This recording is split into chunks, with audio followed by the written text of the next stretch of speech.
বিকেলবেলা বন্ধুদের সাথে কথা বলতে বলতে রাস্তা দিয়ে হেঁটে যাচ্ছি।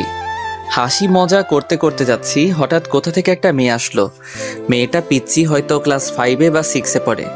আমাদের সামনে এসে আমাকে বলতে লাগলো, এই যে ভাইয়া, আমার একটা উপকার করবেন। বলো পিচ্ছি আপি। আমি মোটেও পিচ্ছি না, আমি ক্লাস 6-এ পড়ি। ও সরি, পিচ্ছি বলো। আমি আমার বিড়ালটা হারিয়ে ফেলেছি, একটু খুঁজে দেবেন? কি?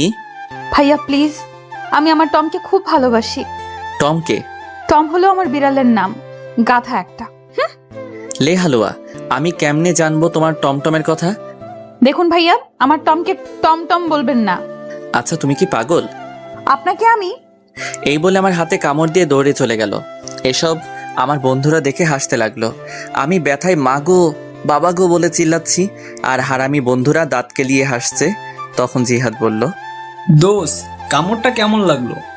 আরে শালা মজা নিস, এদিকে আমি ব্যথায় মরছি। তোর কপাল এটাই ছিল। কি সুন্দর করে কামড় দিল। মেয়েটা এমন কেন করলো রে? তুমি চান্দু মেয়েটাকে পাগল বলবা, আর মেয়েটা তোমায় চুমু দিবে? চুমু দিলে না করি না, আমার মন অনেক বড়, সেখানে সবার জায়গা হবে। সবাইকে বোনের নজরে দেখবি। দেখলি না মেয়েটা তোকে কি সুন্দর করে ভাইয়া ডাকলো। ভাইয়া থেকে জামাই হব, তোদের কথা দিলাম। তার মানে আমাদের লেখক প্রেমে পড়েছে, এটাও সম্ভব? ইয়ে না মানে হাত ব্যথা করছে, চল। কথা এড়িয়ে যাচ্ছিস কেন? তুই ব্যথায় মরে যাওয়ার আগে স্বীকার কর। ঠিক, স্বীকার কর, না হলে ছাড়ছি না। আরে ধুর, রাগ দেখিয়ে লাভ নাই চান্দু। প্রেমে পড়ছি, এবার ছেড়ে দে। এরপর হাত ধরে বাসায় চলে যেতে লাগলাম। এবার আমার পরিচয়টা দেই, আমি শাহরিয়ার রহমান, এবার এসএসসি দিব। বাবা মার তৃতীয় সন্তান, আমি ছোট, আমার বড় ভাই আর আপু আছে, বাবা আইনজীবী, মা গৃহিণী। আমি বাসায় গিয়ে কলিং বেল দিলাম, একটু পর ভাবি এসে দরজা খুলে দিল। ভাবি, খুব খিদে পেয়েছে। সোফায় বস, চা আর বিস্কুট দিচ্ছি। আচ্ছা ঠিক আছে মা, কই? রুমে আছে হয়তো। এরপর ভাবি চলে গেল, আমি সোফায় বসে ফোন টিপছি। একটু পর ভাবি চা বিস্কুট নিয়ে আসলো, আমি চা খাচ্ছি আর ভাবির সাথে গল্প করছি। তখন ভাবি বলল, শারিয়ার আমাকে নিয়ে আমাদের বাসায় যাবে? কেন ভাইয়া? তোমার ভাই তো ভাই, আর তার কোনো সময় নেই, তাই বললো তোমাকে নিয়ে যেতে। ও আচ্ছা, কবে যাবে? কালকে যাব। আচ্ছা তাহলে আমি কালকে স্কুল শেষে নিয়ে যাব। আচ্ছা এখন গিয়ে পড়তে বসো কেমন? এরপর আমি আরো কিছুক্ষণ গল্প করে রুমে গিয়ে পড়তে বসলাম। কিন্তু আমার একটা অভ্যাস, পড়তে বসলে ফোন টিপি, তাই দুইটাই করতে লাগলাম। একটু পর আপু আসলো, আপু এসে ঝাড়ি দিয়ে বলল, কিরে পড়তে বসে ফোন টিপিস কেন? আমার মনে রং লাগছে এই জন্য। চুপচাপ পড়তে বস। তুই প্রেম কর যা। থাপ্পড় দিব একটা, সে তোর দুলাভাই হয়। হইছে যা তো, বিরক্ত করিস না। এরপর চলে গেল। আমিও মোটামুটি কালকের পড়া শেষ করে রাতের খাবার খেতে গেলাম। খাবার খেয়ে রুমে এসে ফোনটা চার্জে দিয়ে শুয়ে পড়লাম। আর তখনই মনে হলো রাস্তায় দেখা সেই পিচ্চি মেয়েটার কথা। আমি মেয়েটার কথা ভাবছি আর একা একা হাসছি। সত্যি মেয়েটা অনেক সুন্দর। এই পিচ্চি মেয়েটা যদি আমার বউ হতো কত ভালো হতো। আচ্ছা, তার নামটা জানা হলো না, কি করা যায়? কালকে কি মেয়েটা সেখানে আসবে? আর আসবে কেন? মেয়েটা তো পিচ্চি। উফ, যদি দেখা হতো মন ভরে দেখতাম। এসব ভাবতে ভাবতে কখন যে ঘুমিয়ে পড়লাম মনে নেই। সকালবেলা ঘুম ভাঙলো বাবার নীতি কথা শুনে। প্রতিদিন আমার ঘুম ভাঙে নীতি কথা শুনে। শালা এমন বাবা থাকলে জীবনটা শেষ। সকাল সকাল কি সুন্দর একটা স্বপ্ন দেখছিলাম, সব শেষ করে বাবা আবার বলতে লাগলো, ভালো ছাত্র কখনো 9টায় ঘুম থেকে উঠে? আব্বা চুপ করো তো। তোর ক্লাসমেটটা সারাদিন পড়াশোনা করে আর তুই বনজামি করিস। উফ কি জ্বালা, চুপ করো তো। স্কুলে কি আমি যাব? হ্যাঁ তুমি যাও, ভালো হবে। চুপ ওঠ। বাবার ঝাড়ি খেয়ে ফ্রেশ হতে চলে গেলাম। ফ্রেশ হয়ে স্কুলের জন্য রেডি হয়ে নিলাম। তারপর গেলাম খাবার খাওয়ার জন্য। খাবার খেয়ে মার কাছ থেকে টাকা নিয়ে সাইকেল চালিয়ে স্কুলে চলে আসলাম। স্কুলে এসে সাইকেল রেখে ক্লাসে গেলাম। ক্লাসে গিয়ে দেখি জিহাদ মেয়েদের সাথে কথা বলছে। আমাকে দেখে আমার কাছে আসলো আর বলল, দোস্ত আমাকে ওরা একা পেয়ে চড় দিছে। কি বলিস, তাই নাকি? রে। ওকে দাঁড়া দেখছি। এরপর আমি ব্যাগ রেখে তাদের কাছে গেলাম। আমি গিয়ে বললাম, কি হলো, জিহাদকে মারছো কেন? তাহলে আমাদের সাথে ফাজলামো করে কেন? কি করছে? আমাদের ব্যাগ দিয়ে বেঞ্চ পরিষ্কার করছে। তাই নাকি? এটা তো একটা ভালো কাজ। এই বলে আমিও তাদের ব্যাগ নিয়ে আমার জায়গা মুছে ব্যাগটা আবার তাদের কাছে ফিরিয়ে দিলাম। তারপর জিহাদকে বললাম, ব্যাগ যদি বাঁচাতে চাস তাহলে ব্যাগ নিয়ে ক্লাস থেকে চলে আয়। আমি হাসতে হাসতে চলে আসলাম বাহিরে, আর তখন দেখি শান্ত আসছে। শান্ত আমাদের দেখে বলল, কিরে কি হয়েছে? আমি সবটা বললাম। সব শুনে শান্ত হাসতে লাগলো, আর জিহাদ বলল, দোস্ত আজকে কাজটা ঠিক হয়েছে। চল ক্লাসে যাই, সময় হয়ে গেছে। এরপর আমরা ক্লাসে চলে আসলাম। ক্লাসে এসে ক্লাস করতে লাগলাম। সবগুলো ক্লাস করে বের হলাম। বের হয়ে তিনজন রাস্তার এক পাশ দিয়ে সাইকেল চালিয়ে যাচ্ছি। হঠাৎ দেখতে পেলাম কালকের মেয়েটিকে। মেয়েটি হেঁটে হেঁটে বাসার দিকে যাচ্ছে হয়তো। আমি মেয়েটির কাছে গিয়ে সাইকেল ব্রেক করলাম, আর মেয়েটি বলল, আপনি কালকের ভাইয়াটা না? কোথায় যাচ্ছ? বাসার দিকে যাচ্ছি, দেখতে পাচ্ছেন না? না, আমি তো কানা। এটাই ঠিক, আপনি কানা। চলো তোমাকে এগিয়ে দেই। না লাগবে না, আপনি যান। আরে চলো তো। মেয়েটিকে এক প্রকার জোর করে সাইকেলে তুললাম। তারপর মেয়েটির সাথে কথা বলতে বলতে সাইকেল চালাতে লাগলাম। আচ্ছা, তোমাকে তো এই এলাকায় আগে দেখিনি। আমার বাবা এই জায়গায় বদলি হয়েছে তাই। ও, তোমার নাম কি? আমার নাম নুসরাত জাহান ঐশী। আপনার? মাশাআল্লাহ, খুব সুন্দর নাম, শাহরিয়া রহমান। আমাকে এখানে নামিয়ে দেন। আমি ঐশীকে নামিয়ে দিলাম আর বললাম, কালকে একই জায়গায় অপেক্ষায় থাকবো, আর বিকালে বের হব। আচ্ছা ঠিক আছে, আমি ছাদে আসবো। আল্লাহ হাফেজ। আল্লাহ হাফেজ। এরপর বিদায় দিয়ে মেয়েটা চলে গেল। আমি ঐশীর যাওয়ার দিকে চেয়ে আছি। হঠাৎ আমাকে শান্ত ধাক্কা দিয়ে বলল, এই যে লেখক চলে গেছে, এবার বাসার দিকে যাওয়া যাক। চলো। এরপর আমি বাসার দিকে যেতে লাগলাম, আর যেতে যেতে জিহাদ বলল, এত তাড়াতাড়ি সবকিছু কেমনে সম্ভব? আর এসব বাদ দে। কেন বাদ দিবে কেন? তুই প্রেম করবি, আমরা কি করবো? তোরা বসে বসে দেখবি। আগে আমাদের সেটিংটা করিয়ে দে, না হলে তোর প্রেমে ভেজাল লাগামু। দিবনি। জিহাদ, তোর জন্য ক্লাসের ওই বজ্জাত মেয়ে লাবিবা ঠিক আছে? ঠিক আছে। ওর সাথে রিলেশন করলে দিনে কয়টা যে চর খামু হিসাব নাই। এটাই আমি চাচ্ছি। এসব কথা বলতে বলতে বাসায় চলে আসলাম। বাসায় এসে ফ্রেশ হয়ে নিলাম। ফ্রেশ হয়ে খাবার খেয়ে রেডি হলাম। ভাবিকে তার বাবার বাসায় দিয়ে আসার জন্য আমি রেডি হয়ে রুম থেকে বের হলাম। ও মা, সোফায় তাকিয়ে দেখি ভাবি ব্যাগ নিয়ে বসে আছে। আমি অবাক হলাম, কারণ ভাবির রেডি হওয়া এত তাড়াতাড়ি কেমনে? হয়তো বাবার বাসা অনেকদিন পর যাবে, তাই হয়তো। এসব ভেবে ভাবির কাছে গেলাম। ভাবির কাছে যেতেই আমার হাতে বাইকের চাবি দিয়ে বলল, বাইক বের করো। তারপর মাকে বললাম, টাকা দাও। টাকা লাগবে না, তোর বাবার কাছে দিয়েছি। আরে আমাকে দাও। দরকার নাই। লে বাবা, বেড়াতে যাচ্ছি টাকা ছাড়া। তোর বাবার কাছে দিয়েছি। আরে শাড়িয়ার, চলো তো। কিন্তু কথাটা শেষ করতে পারলাম না। ভাবি টেনে বাহিরে নিয়ে আসলো। আমি এরপর বাইক বের করলাম। তারপর ভাবির সামনে গেলাম। ভাবি উঠে বসলো, আর উঠে আমার কাঁধে হাত রাখলো। আমি ভাবিকে নিজের বোনের মতো মনে করি। তারপর বাইক চালাতে লাগলাম। উদ্দেশ্য ভাবির বাসা। বাইক চালাচ্ছি, হঠাৎ করে বাইকের তেল শেষ হয়ে গেল। তারপর আর কি, বাইক কিছু দূর হাঁটিয়ে তেল ভরলাম, তবে টাকা ভাবি দিয়েছে।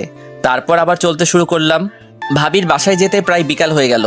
তারপর গিয়ে আন্টি আঙ্কেলকে সালাম দিয়ে ভিতরে গেলাম। ভাবির একটা ছোট ভাই আছে আমার বয়সী, তার নাম আবির। গিয়ে দেখি শুয়ে শুয়ে ও ফোন টিপছে। আমাকে দেখেই বলল, কিরে কি খবর? আলহামদুলিল্লাহ, ভালো। তোর? চলছে কোনো মতে। তা প্রেম কয়টা করিস? বেশি না, মাত্র 3টা। তুই আর ভালো হবি না? একটা মেয়ে যদি 4-5টা রিলেশন করতে পারে, আমি কেন পারবো না বল? কথায় যুক্তি আছে। এভাবে আবিরের সাথে আড্ডা দিতে লাগলাম। আড্ডা দিতে দিতে হঠাৎ মনে হলো আমার পিচ্চিটার কথা। আজকে বিকালে যাওয়ার কথা ছিল, কিন্তু দূর, মনে ছিল না। কি যে করি। আর আজকে বাসায় না গেলে কালকে স্কুল মিস হবে। স্কুল মিস হলে তো পিচ্চিটাকে দেখতে পারবো না।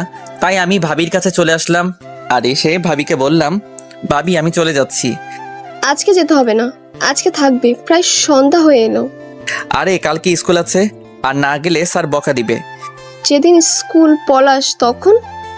মানে তবুও যেতে হবে। এরপর ভাবিকে বুঝিয়ে আন্টি আঙ্কেল থেকে বিদায় নিয়ে চলে আসলাম। একা একা বাইক চালাচ্ছি আর হেডফোন দিয়ে গান শুনছি। বাসায় আসতে আসতে প্রায় রাত 7টা বেজে গেল। আমি বাইক রেখে কলিং বেল দিলাম, আর একটু পর মা এসে দরজা খুলে দিল, আর আমাকে দেখে অবাক হয়ে বলল, কিরে চলে আসলি কেন? কালকে স্কুল আছে। বাহ, বেশ পরিবর্তন হয়েছিস। পরিবর্তন কি আর এমনি হয়েছি মা? বিড়বিড় করে কি বলছিস? কই কিছু না, আমি রুমে যাচ্ছি, চা দিয়ে যেও। এই বলে রুমে চলে আসলাম। রুমে এসে ফ্রেশ হয়ে পড়তে বসলাম। একটু পর মা চা নিয়ে আসলো, আর আমি বললাম, আচ্ছা মা, আপু কি সারাদিন কথা বলে দুলাভাইয়ের সাথে? কি করবে এছাড়া? ওর এই সময়ে জামাইটাও বিদেশে, তাই কথা বলে। জামাই বিদেশে বলে সারাদিন কথা বলতে হয়? ও তুই বুঝবি না, পড়তে বস। এই বলে মা চলে গেল। ও, আপনাদের বলা হয় নাই, আপুর বিয়ে হয়েছে 1 বছর, আর আপুর বিয়ের 6 মাস পর দুলাভাই বিদেশে চলে যায়, আর আপু এখন প্রেগনেন্ট, তাই এরকমটা বললাম। আমি চা খাচ্ছি আর ফোন টিপছি। পড়তে বসলে ফোন টিপতে ইচ্ছে করে, তবুও কিছুক্ষণ পরে রাতের খাবার খেয়ে শুয়ে পড়লাম। শুয়ে শুয়ে কিছুক্ষণ ফোন টিপে চার্জে দিয়ে ঘুমিয়ে পড়লাম। সকালে প্রতিদিনের মতো বাবার নীতি কথা শুনে ঘুম ভাঙলো। তারপর উঠে ফ্রেশ হয়ে নিলাম। ফ্রেশ হয়ে রেডি হয়ে খাবার খেতে গেলাম। খাবার খেয়ে বাইকটা বের করলাম, কারণ আজকে বাইক দিয়ে যাব, যেহেতু বাইকের চাবি আমার কাছে। আমি জিহাদকে কল দিয়ে বললাম মোড়ে দাঁড়াতে, শান্তকে নিয়ে। এরপর আমি মোড়ে আসলাম। মোড়ে এসে তাদের সাথে নিয়ে স্কুলে চলে আসলাম। স্কুলে এসে যথাক্রমে ক্লাস করতে লাগলাম। ক্লাস শেষ করে বের হলাম, আর আমি বললাম দোস্ত তোরা হেঁটে আয়, আমি তোর ভাবিকে বাসায় দিয়ে আসি। আচ্ছা, কিন্তু জিহাদ কই? আমি দূরে তাকিয়ে দেখি একটা মেয়ের সাথে কথা বলছে। আমি ডাক দিলাম। আমি ডাক দিতেই হেসে দিল। আমাদের বোঝার বাকি রইল না, জিহাদ পটানোর চেষ্টা করছে। আমি শান্তকে বললাম তুই জিহাদকে নিয়ে আয়, আমি যাচ্ছি। ঠিক আছে। এরপর আমি বিদায় দিয়ে চলে আসলাম ঐশীর স্কুলের সামনে। এসে দেখি ঐশী স্কুলের সামনের দোকান থেকে ফুচকা খাচ্ছে। আমি দূর থেকে ফুচকা খাওয়া দেখছি আর একা একা হাসছি। হঠাৎ 2টা ছেলে এসে প্লেট নিল আর ঐশীর হাত ধরতে লাগলো। আমি এটা দেখে বাইক নিয়ে ঐশীর সামনে গেলাম আর বললাম উঠো। ঐশী আমাকে দেখে হাসি দিল, তারপর উঠে বসলো। আমি ফুচকার টাকা দিয়ে চলে আসলাম। ছেলেগুলো আর কিছু বলল না। আমি একটা পার্কে নিয়ে আসলাম আর এসে একটা জায়গায় বসলাম। আর তখন ঐশী বলল কালকে বিকেলে আসেননি কেন? আসলে ভাবিকে নিয়ে তার বাবার বাসায় গিয়েছিলাম। ও আচ্ছা, আমাকে বাসার সামনে নামিয়ে দিয়ে আসেন, দেরি হলে মা বকা দিবে। আচ্ছা, কিছু খাবে? না, খাবো না। জানেন মা আমাকে বাসায় একটুও সময় দেয় না, বাবাও না, আমি একা। কেন, আমি আছি তো। আজকে আমি খুব ভয় পেয়েছিলাম। আমি থাকতে তোমার কিছু হবে না, ছায়া হয়ে পাশে থাকবো। আমার বন্ধু হবেন? কি মনে হয়? বন্ধু তাহলে। বাসায় তোমার আম্মু কি করে? সারাদিন ফোনে মিটিং নিয়ে থাকে আর আমাকে একটু একটু বকা দেয়। ও চিন্তা করো না, তোমার ফোন আছে। আমার সময় কাটানোর জন্য বাবা আমাকে গেমস খেলার জন্য কিনে দিয়েছে। তোমার নাম্বারটা দিবা? নাম্বার তো মুখস্থ নাই। তাহলে আমারটা নাও। এই বলে আমি ব্যাগ থেকে কাগজ বের করে নাম্বারটা লিখে দিলাম। এরপর ঐশীকে নিয়ে তার বাসার সামনে নামিয়ে দিলাম। নামিয়ে দিয়ে বিদায় দিয়ে চলে আসলাম। আর আসার সময় বললাম কল দিতে। এরপর আমি জিহাদ আর শান্তর কাছে চলে আসলাম। আমি কিছু দূর আসতেই দেখি শান্ত আর জিহাদ হেঁটে হেঁটে এদিকে আসছে। আমি গিয়ে তাদের সামনে ব্রেক করলাম আর উঠতে বললাম। এরপর ওদের নিয়ে ঘুরতে লাগলাম। কিছুক্ষণ ঘুরে ওদের বাসায় নামিয়ে দিয়ে আমি আমার বাসায় চলে আসলাম। বাসায় এসে ফ্রেশ হয়ে খাবার খেয়ে বিছানায় শুয়ে পড়লাম। আর তখনই আমার ফোনে একটা কল আসলো। আমি ফোনটা বের করে দেখি অচেনা নাম্বার। আমি ফোন রিসিভ করলাম। ওপাশ থেকে বলল আমি ঐশী। ও তুমি? এতক্ষণ তোমার কথাই মনে করছিলাম। কেন? আমাকে তুমি করে না বললে কল কেটে দিব। আচ্ছা, তুমি করে বলবো। গুড। খেয়েছো? তুমি? জানো মা যেন কার সাথে কথা বলে। কার সাথে বলে তুমি জিজ্ঞেস করো নাই? করেছি, মা আমাকে বকা দিছে। থাক, আর জিজ্ঞেস করো না, তোমার সবকিছু আমাকে বলবা। আচ্ছা, তুমি কিন্তু আমি ছাড়ার কারোর সাথে কথা বলবে না। আচ্ছা, বলবো না। এখন একটু ঘুমাও। এখন ঘুমালে বিকালে উঠতে পারবো না। তাহলে? আমার সাথে কথা বলতে হবে। এই টাকা নেই তো। আমার এই নাম্বারে ইমো খোলা, কল দাও। আচ্ছা, দিচ্ছি। এরপর ঐশী আমার ইমোতে কল দিল আর আমি কথা বলতে লাগলাম। বিকাল পর্যন্ত কথা বললাম। মেয়েটা এত কথা বলতে পারে। এরপর বিকালে বের হলাম আর ফোন দিয়ে জিহাদ আর শান্তকে আসতে বললাম। আমি বের হলাম সাইকেল নিয়ে। তারপর জিহাদ আর শান্তকে নিয়ে ওদের বাসার সামনে আসলাম। আমি এসে কল দিলাম আর বললাম সাদে আসতে। একটু পর সাদে এসে কল দিল। আমি দূর থেকে দেখছি আর কথা বলছি। এইভাবে চলে 1টা বছর। আমি এসএসসি দিলাম আর মোটামুটি ভালো রেজাল্ট করলাম। আর এখন ঐশী এখন আমাকে ছাড়া কিছু বোঝে না, কিন্তু এখনো পর্যন্ত ভালোবাসি কথা বললো না। আমি নতুন কলেজে ভর্তি হলাম, 3জন একই কলেজে ভর্তি হলাম। আর আপুর একটা ছেলে হয়েছে আর ভাবিও প্রেগনেন্ট। এইভাবে চলছিল দিনকাল।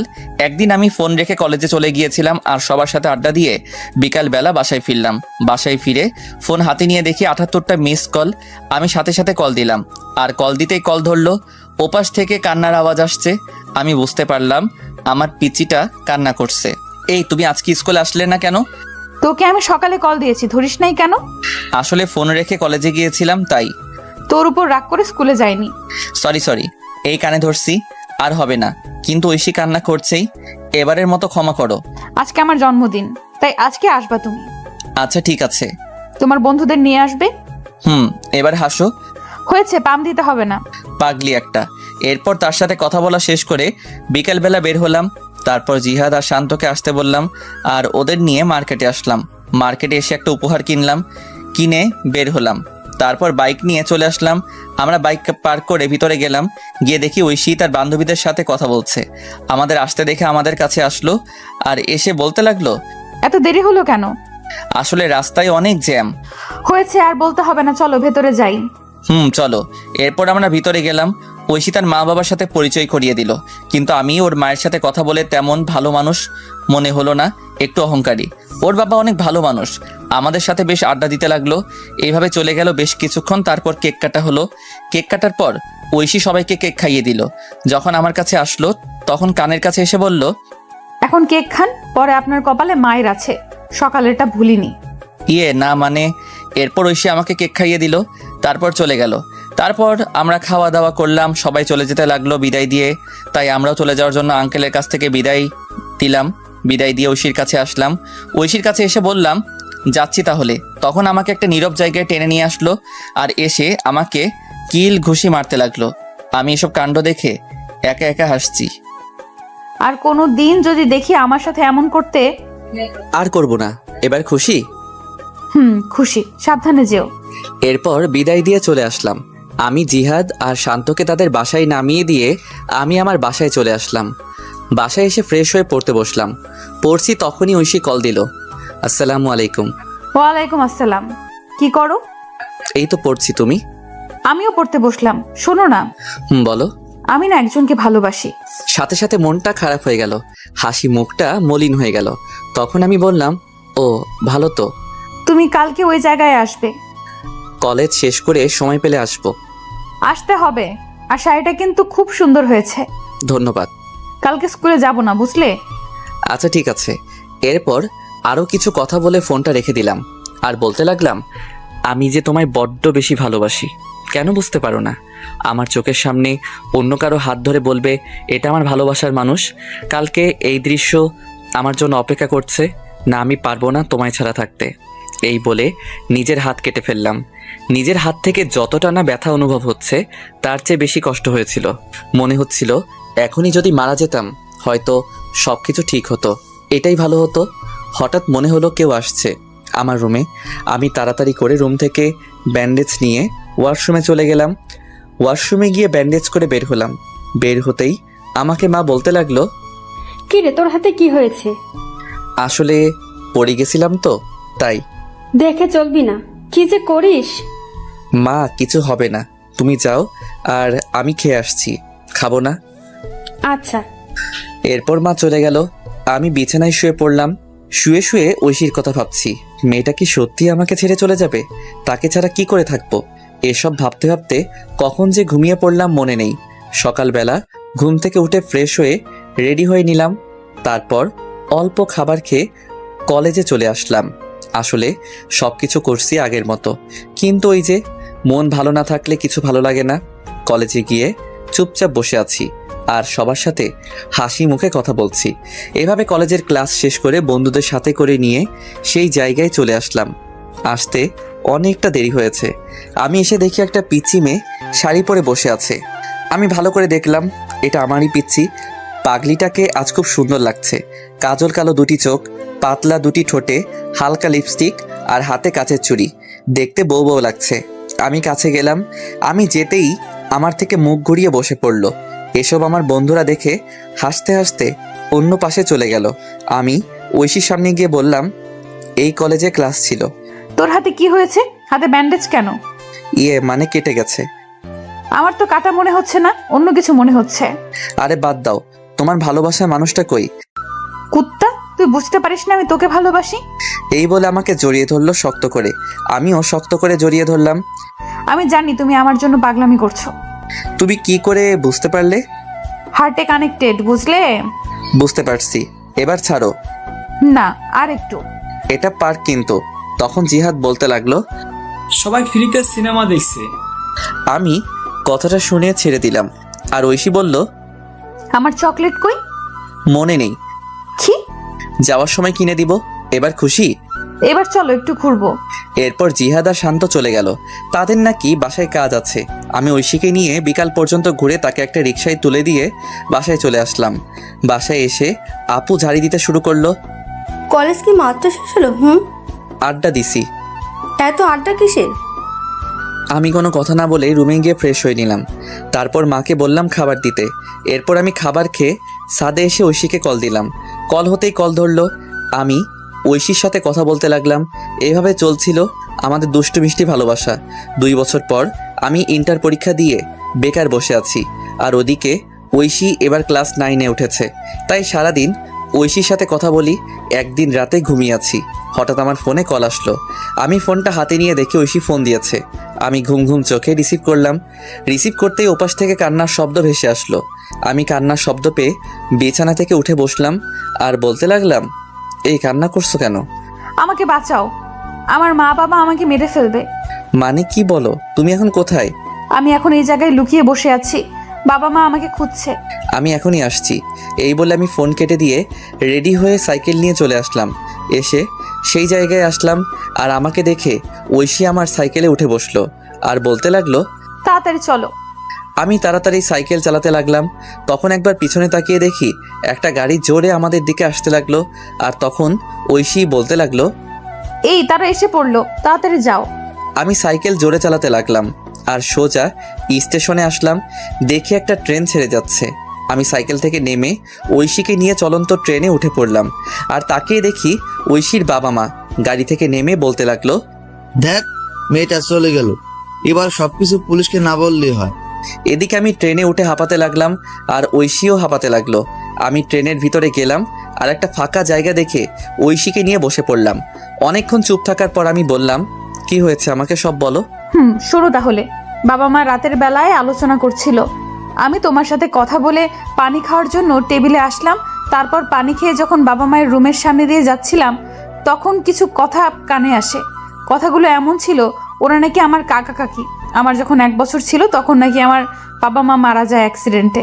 আর আমার বাবার সব সম্পত্তি আমার নামে হওয়ায় আমার কাকা কাকি আমাকে লালন পালন করছে। আর কালকে নাকি আমাকে জোর করে দলিলে সাইন করাবে, আর সাইন না করলে মেরে ফেলতে পারে। পরে আমি এসব শুনে ফোন নিয়ে আর ব্যাগ গুছিয়ে লুকিয়ে বাইরে এসে তোমাকে কল দিলাম। ও আচ্ছা, কিন্তু আমি তো কিছু নিয়ে আসি নাই, আর এখন তো তোমাকে নিয়ে চিন্তা হচ্ছে। আমার বাসা থেকে 10,000 টাকা আর কিছু আমার অলংকার নিয়ে আসছি।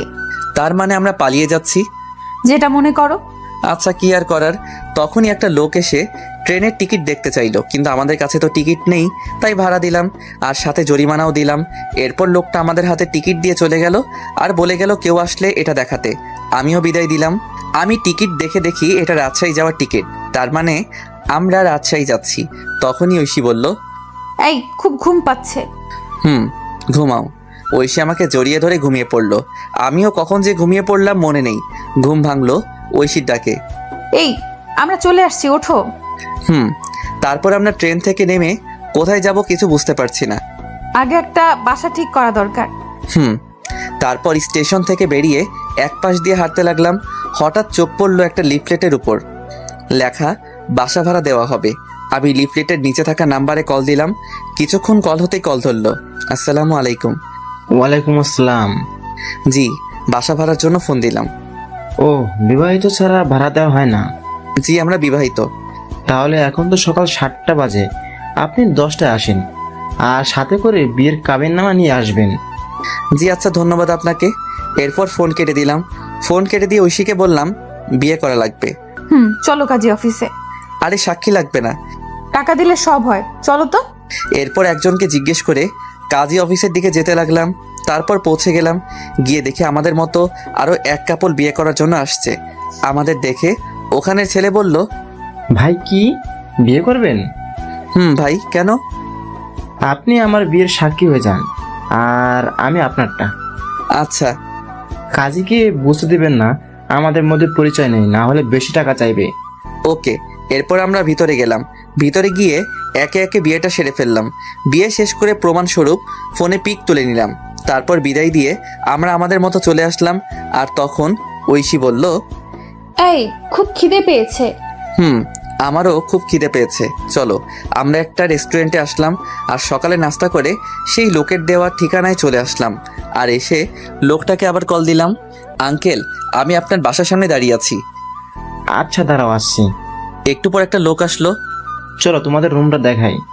এরপর লোকটা আমাদের রুম দেখাতে লাগলো আর বলল, ভাড়া 3,000 টাকা সব মিলিয়ে। ও আচ্ছা, তা আঙ্কেল আমরা আজকে উঠবো। আচ্ছা সমস্যা নেই। আমি আঙ্কেলকে 2,000 টাকা দিয়ে দিলাম। উনি বেশ খুশি হলো। তারপর আমার হাতে চাবি দিয়ে চলে গেল। আমি আর ঐশী মিলে রুমটা পরিষ্কার করতে লাগলাম। আর ঐশী বলল, এই তুমি বাজারে যাও আর এই জিনিসগুলো নিয়ে আসো। টাকা কত আছে? আছে 5,000 টাকা। এগুলোতে হবে? শোনো, বাজার করবা আর রান্না করার জন্য হাঁড়ি পাতিল আর 2টা প্লেট আর বিছানার জিনিসপত্র যা যা লাগে নিয়ে আসবে। ফ্লোরে বিছানা করবা, তাহলে চৌকির টাকাটা সেভ হবে। যাও তুমি। এরপর আমি একটা কাগজে লিখে চলে আসলাম বাজারে। এসে সব কিছু কিনতে লাগলাম আর আমার জন্য কিছু মার্কেট করলাম বাসায় পরার জন্য। ঐশীর কাপড় নিয়ে আসছে, তাই তার জন্য করতে হলো না। এসব কিনে বাসায় আসতে দুপুর হয়ে গেল। দুপুরে বাসায় এসে আমি সব কিছু গোছাতে লাগলাম আর ঐশী রান্না করতে গেল। আমি জানি ঐশী তেমন কোনো রান্না পারে না, পিচ্ছি একটা মেয়ে, মাত্র ক্লাস 9-এ উঠলো। আমি সব কিছু গুছিয়ে রান্নাঘরে গেলাম। গিয়ে দেখি পাগলিটা আমার জন্য ডিম ভাজি করছে। আমি গিয়ে পিছন থেকে জড়িয়ে ধরলাম আর ঐশী বলল, এই যে এখন গোসল করে আসো, তারপর খাবার খাবে। কি ডিম ভাজি করেছো? আসলে আমি ডিম ভাজি ছাড়া আর কিছুই পারি না। দূর পাগলি, আমার সমস্যা হবে না। তারপর গোসল করতে গেলাম। গোসল শেষ করে বের হয়ে দেখি পাগলিটা আমার জন্য খাবার নিয়ে বসে আছে। আমিও গিয়ে বসে পড়লাম। খাইয়ে দাও। তুমি পিচ্ছি যে খাইয়ে দেব? আমি পিচ্ছি, আমাকে খাইয়ে দাও। ও তাই? এরপর আমি ঐশীকে খাইয়ে দিতে লাগলাম। ঐশীও আমাকে খাইয়ে দিতে লাগলো। খাওয়া দাওয়া শেষ করে বিছানায় শুয়ে পড়লাম। শুয়ে শুয়ে ভাবছি আমাকে কোনো কাজ করতে হবে। যেভাবে হোক তখনই ঐশী আসলো। সোজা আমার বুকে এসে বলল, এই আমার না পড়াশোনা করে ডাক্তার হতে ইচ্ছে করে। ঠিক আছে, আমি তোমার স্বপ্ন পূরণ করব ইনশাল্লাহ। এবার চুপ করে ঘুমিয়ে পড়ো। মাথায় হাত বুলিয়ে দাও। আচ্ছা, এবার তো ঘুমাও। এরপর ঐশী আমাকে মাথায় হাত বুলিয়ে দিতে লাগলো। আমি কখন যে ঘুমিয়ে পড়লাম মনে নেই। যখন ঘুম ভাঙলো তখন দেখি পাগলিটা আমাকে জড়িয়ে ধরে ঘুমিয়ে আছে। আমি ডাক দিলাম না। ঠোঁটের উপর চুলগুলো এসে দোলা দিচ্ছে। আমি আর লোভ সামলাতে পারলাম না, দখল করে নিলাম ঐশীর ঠোঁটগুলো। একসময় ঐশীও আমাকে রেসপন্স দিতে লাগলো। আমি তার রেসপন্স পেয়ে পাগলের মতো চুমু দিতে লাগলাম। আমি পাগলের মতো আদর করেই যাচ্ছি, কিন্তু একসময় মনে হলো কাজটা ঠিক হচ্ছে না। ঐশী এখনো ছোট, তাকে এই সময় এটা করা ভালো হচ্ছে না। আমি আদর করা বাদ দিয়ে শক্ত করে জড়িয়ে ধরলাম। আর আমার এসব অবস্থা দেখে ঐশী বলল, এই কি হলো? এটা ঠিক হচ্ছে না। কেন? আমি তোমার বিয়ে করা বউ। যদি বাচ্চা পেটে আসে তাহলে তুমি নিজেকে সামলাবে নাকি পেটের বাচ্চাকে সামলাবে? কিন্তু আমি যে চাই। আগে তুমি বড় হও সেদিন। আমি এখন যথেষ্ট বড় হয়েছি। আরো বড় হতে হবে। কলেজে উঠো তারপর। এতদিন পারবে না থাকতে? চুপ। আর একটা ওর কথা না, আমি বাইরে যাব। কেন? কালকে তোমার স্কুলে ভর্তি করতে যাব আর কাজ খুঁজতে। আমার গলার হারটা নিয়ে যাও, না হলে ভর্তি হব কিভাবে? কিন্তু এটা কি ভালো হবে? শোনো, টাকা হলে সব কিনতে পারবো। এরপর আর কি, আমি উপর থেকে উঠে রেডি হয়ে নিলাম। রেডি হয়ে এটা নিয়ে বেরিয়ে পড়লাম আর একটা দোকানে এসে এটা বিক্রি করলাম। বিক্রি করে মোট 7,000 টাকা পেয়েছি। তারপর একটা স্কুলে গেলাম। স্কুল অনেক আগে ছুটি হয়েছে। দেখি অফিস রুম খোলা আছে। আমি অফিসের ভিতরে গিয়ে ভর্তির বিষয়ে কথা বললাম। তারপর হেড স্যার বললেন কালকে নিয়ে আসতে। তারপর আমি বেরিয়ে আসলাম। বেরিয়ে এসে একটা চায়ের দোকানে আসলাম। এসে চাচাকে চা দিতে বললাম। চাচা চা দিল আর তখনই একটা লোক এসে চাচাকে খারাপ ভাষায় গালি দিতে লাগলো আর চাঁদা দিতে বলল। চাচা প্রথমে না করলো, কিন্তু লোকটা শুনলো না আর লোকটা চাচাকে একটা থাপ্পড় দিল। আমি সাথে সাথে লোকটাকে মারতে লাগলাম। একসময় লোকটা দৌড়ে চলে গেল আর চাচা আমাকে বলল, বাবা তোমায় কি বলে ধন্যবাদ দিব? আরে চাচা কি বলেন, আপনি আমার বাবার মতো। বসো বাবা, তোমাকে তো এই এলাকায় আগে কখনো দেখিনি। জি, আমি এই এলাকায় নতুন। ও আচ্ছা, বসো চা খাও। আচ্ছা চাচা, কোনো কাজ আছে? বেকার বুঝি? জি চাচা, যে কোনো কাজ হলেই চলবে। তুমি তো ভালো ঘরে ছিলে, তোমাকে কি সিএনজি চালাতে বলা যায়? সমস্যা নেই চাচা, সিএনজি চালাতে পারবো। চলো তাহলে আমার সাথে। এরপর চাচা আমাকে নিয়ে একটা সিএনজি গ্যারেজে আসলো আর এসে কথা বললে আমার হাতে সিএনজি এর চাবি দিল আর একটা লোক এসে আমাকে সিএনজি চালানো শিখিয়ে দিল। এসব করতে করতে সন্ধ্যা হয়ে গেল। তাই ভাবলাম প্রথমবার একটা ভাড়া মেরে আসি। যেই ভাবা সেই কাজ। আমি বেরিয়ে পড়লাম সিএনজি নিয়ে। একটা মোড়ে এসে বসে আছি। হঠাৎ একটা মহিলা আসলো আর বলল, এ জায়গা যাবে? আমি বললাম জি ওঠেন। মহিলাটি উঠলো। আমি বললাম, আমি তো তেমন চিনি না, আপনি একটু দেখিয়ে দিলে ভালো হতো। ওকে, সমস্যা নেই। এরপর মহিলাটা আমাকে রাস্তা দেখিয়ে দিল। আমি মহিলাটির জায়গায় নামিয়ে দিলাম। তারপর মহিলাটি আমাকে 100 টাকা দিল। আন্টি, আমি তো ভাড়া জানি না। আরে ভাড়া 80 টাকা, আর তুমি 100 টাকা রেখে দাও। না আন্টি, আমার কাছে 20 টাকা আছে, নিন। এই বলে আমি 20 টাকা দিয়ে চলে আসলাম। এভাবে রাত 10টা পর্যন্ত ভাড়া মারলাম। মোট 400 টাকা ভাড়া মারলাম। তারপর সিএনজি জমা দিলাম, আর 150 টাকা সিএনজির মালিককে দিয়ে আমি বাসায় চলে আসলাম। বাসায় আসার আগে কিছু চকলেট নিলাম। বাসায় এসে দেখি পাগলিটা খাবার নিয়ে বসে আছে। আমাকে দেখে বলল, এতক্ষণ কই ছিলা? কাজে। যাও ফ্রেশ হয়ে আসো। আর তোমার শরীরের এই অবস্থা কেন? আরে কিছু না, বলো বলছি। আমি সিএনজি চালাই। এই কথা শুনে ঐশী কান্না করতে লাগলো। আমি বললাম, এই পাগলি কান্না করো কেন? তুমি আমার জন্য এত কষ্ট করছো? খুব ভালোবাসি যে। আমিও খুব ভালোবাসি পাগল। আমি ফ্রেশ হয়ে আসি পাগলি, এত কান্না করে না। যাও। এরপর আমি ফ্রেশ হতে গেলাম।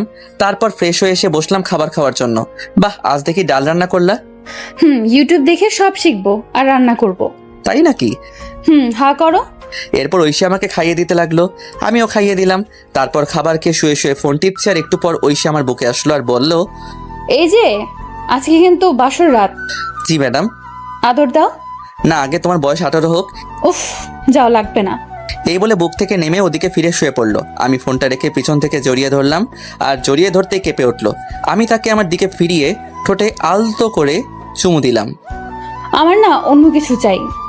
ঘুমাও, তোমার শরীরের ক্ষতি হবে। ও মা, তাই? এই বলে আমার কপালে চুমু দিয়ে আমাকে জড়িয়ে ধরে ঘুমিয়ে পড়লো।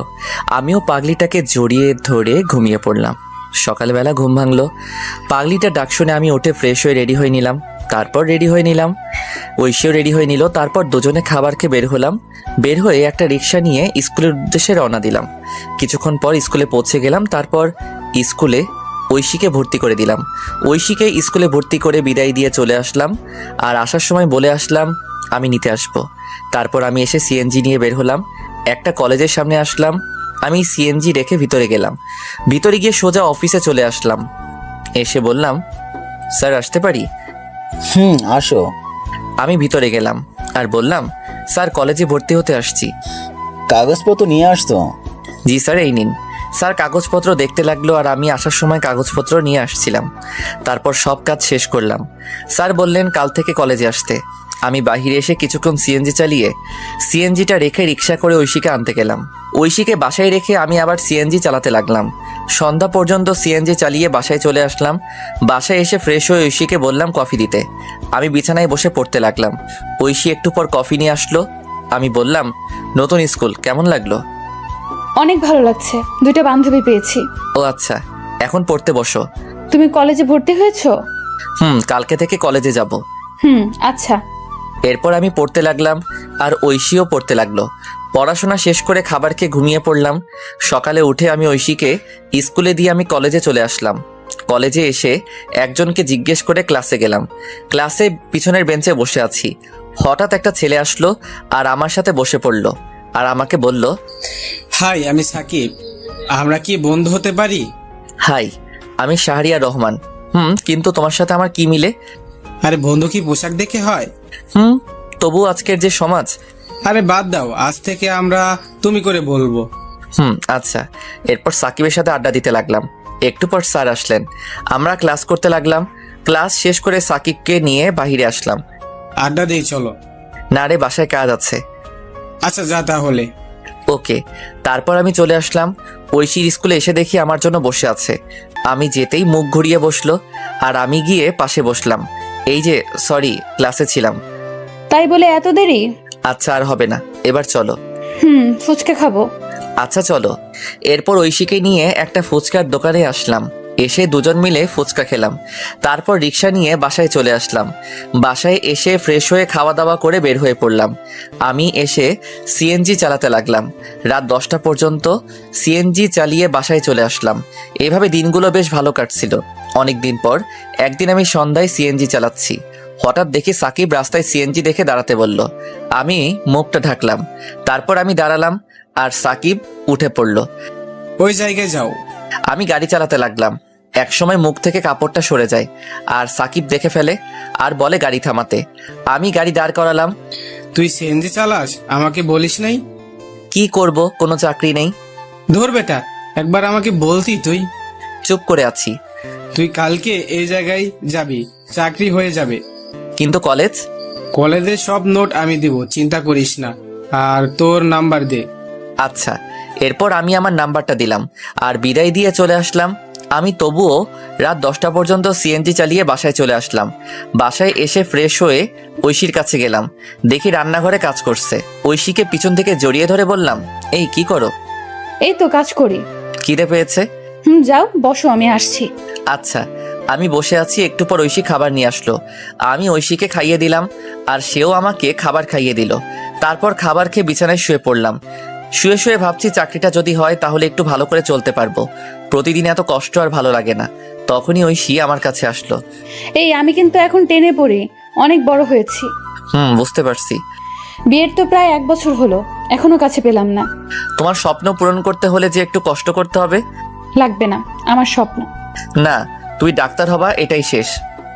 আচ্ছা, আমার খুব ঘুম পেয়েছে। আমি ঐশীকে জড়িয়ে ধরে ঘুমিয়ে পড়লাম। ঐশীও ঘুমিয়ে পড়ল। সকালবেলা উঠে ফ্রেশ হয়ে রেডি হয়ে নিলাম। তারপর কাগজপত্র নিয়ে ঐশীকে স্কুলে নামিয়ে দিয়ে আমি অফিসে চলে আসলাম। আর আসার সময় বলে আসলাম চলে যেতে। আমি সাকিবের দেওয়া সেই ঠিকানায় চলে আসলাম। এসে ভিতরে গেলাম আর পিয়নকে বললাম স্যারের সাথে দেখা করব। আপনার নাম কি? শাহরিয়ার রহমান। অপেক্ষা করুন, আমি ভিতর থেকে আসছি। এরপর পিয়ন চলে গেল। একটু পর বের হয়ে আমাকে বলল ভিতরে যেতে।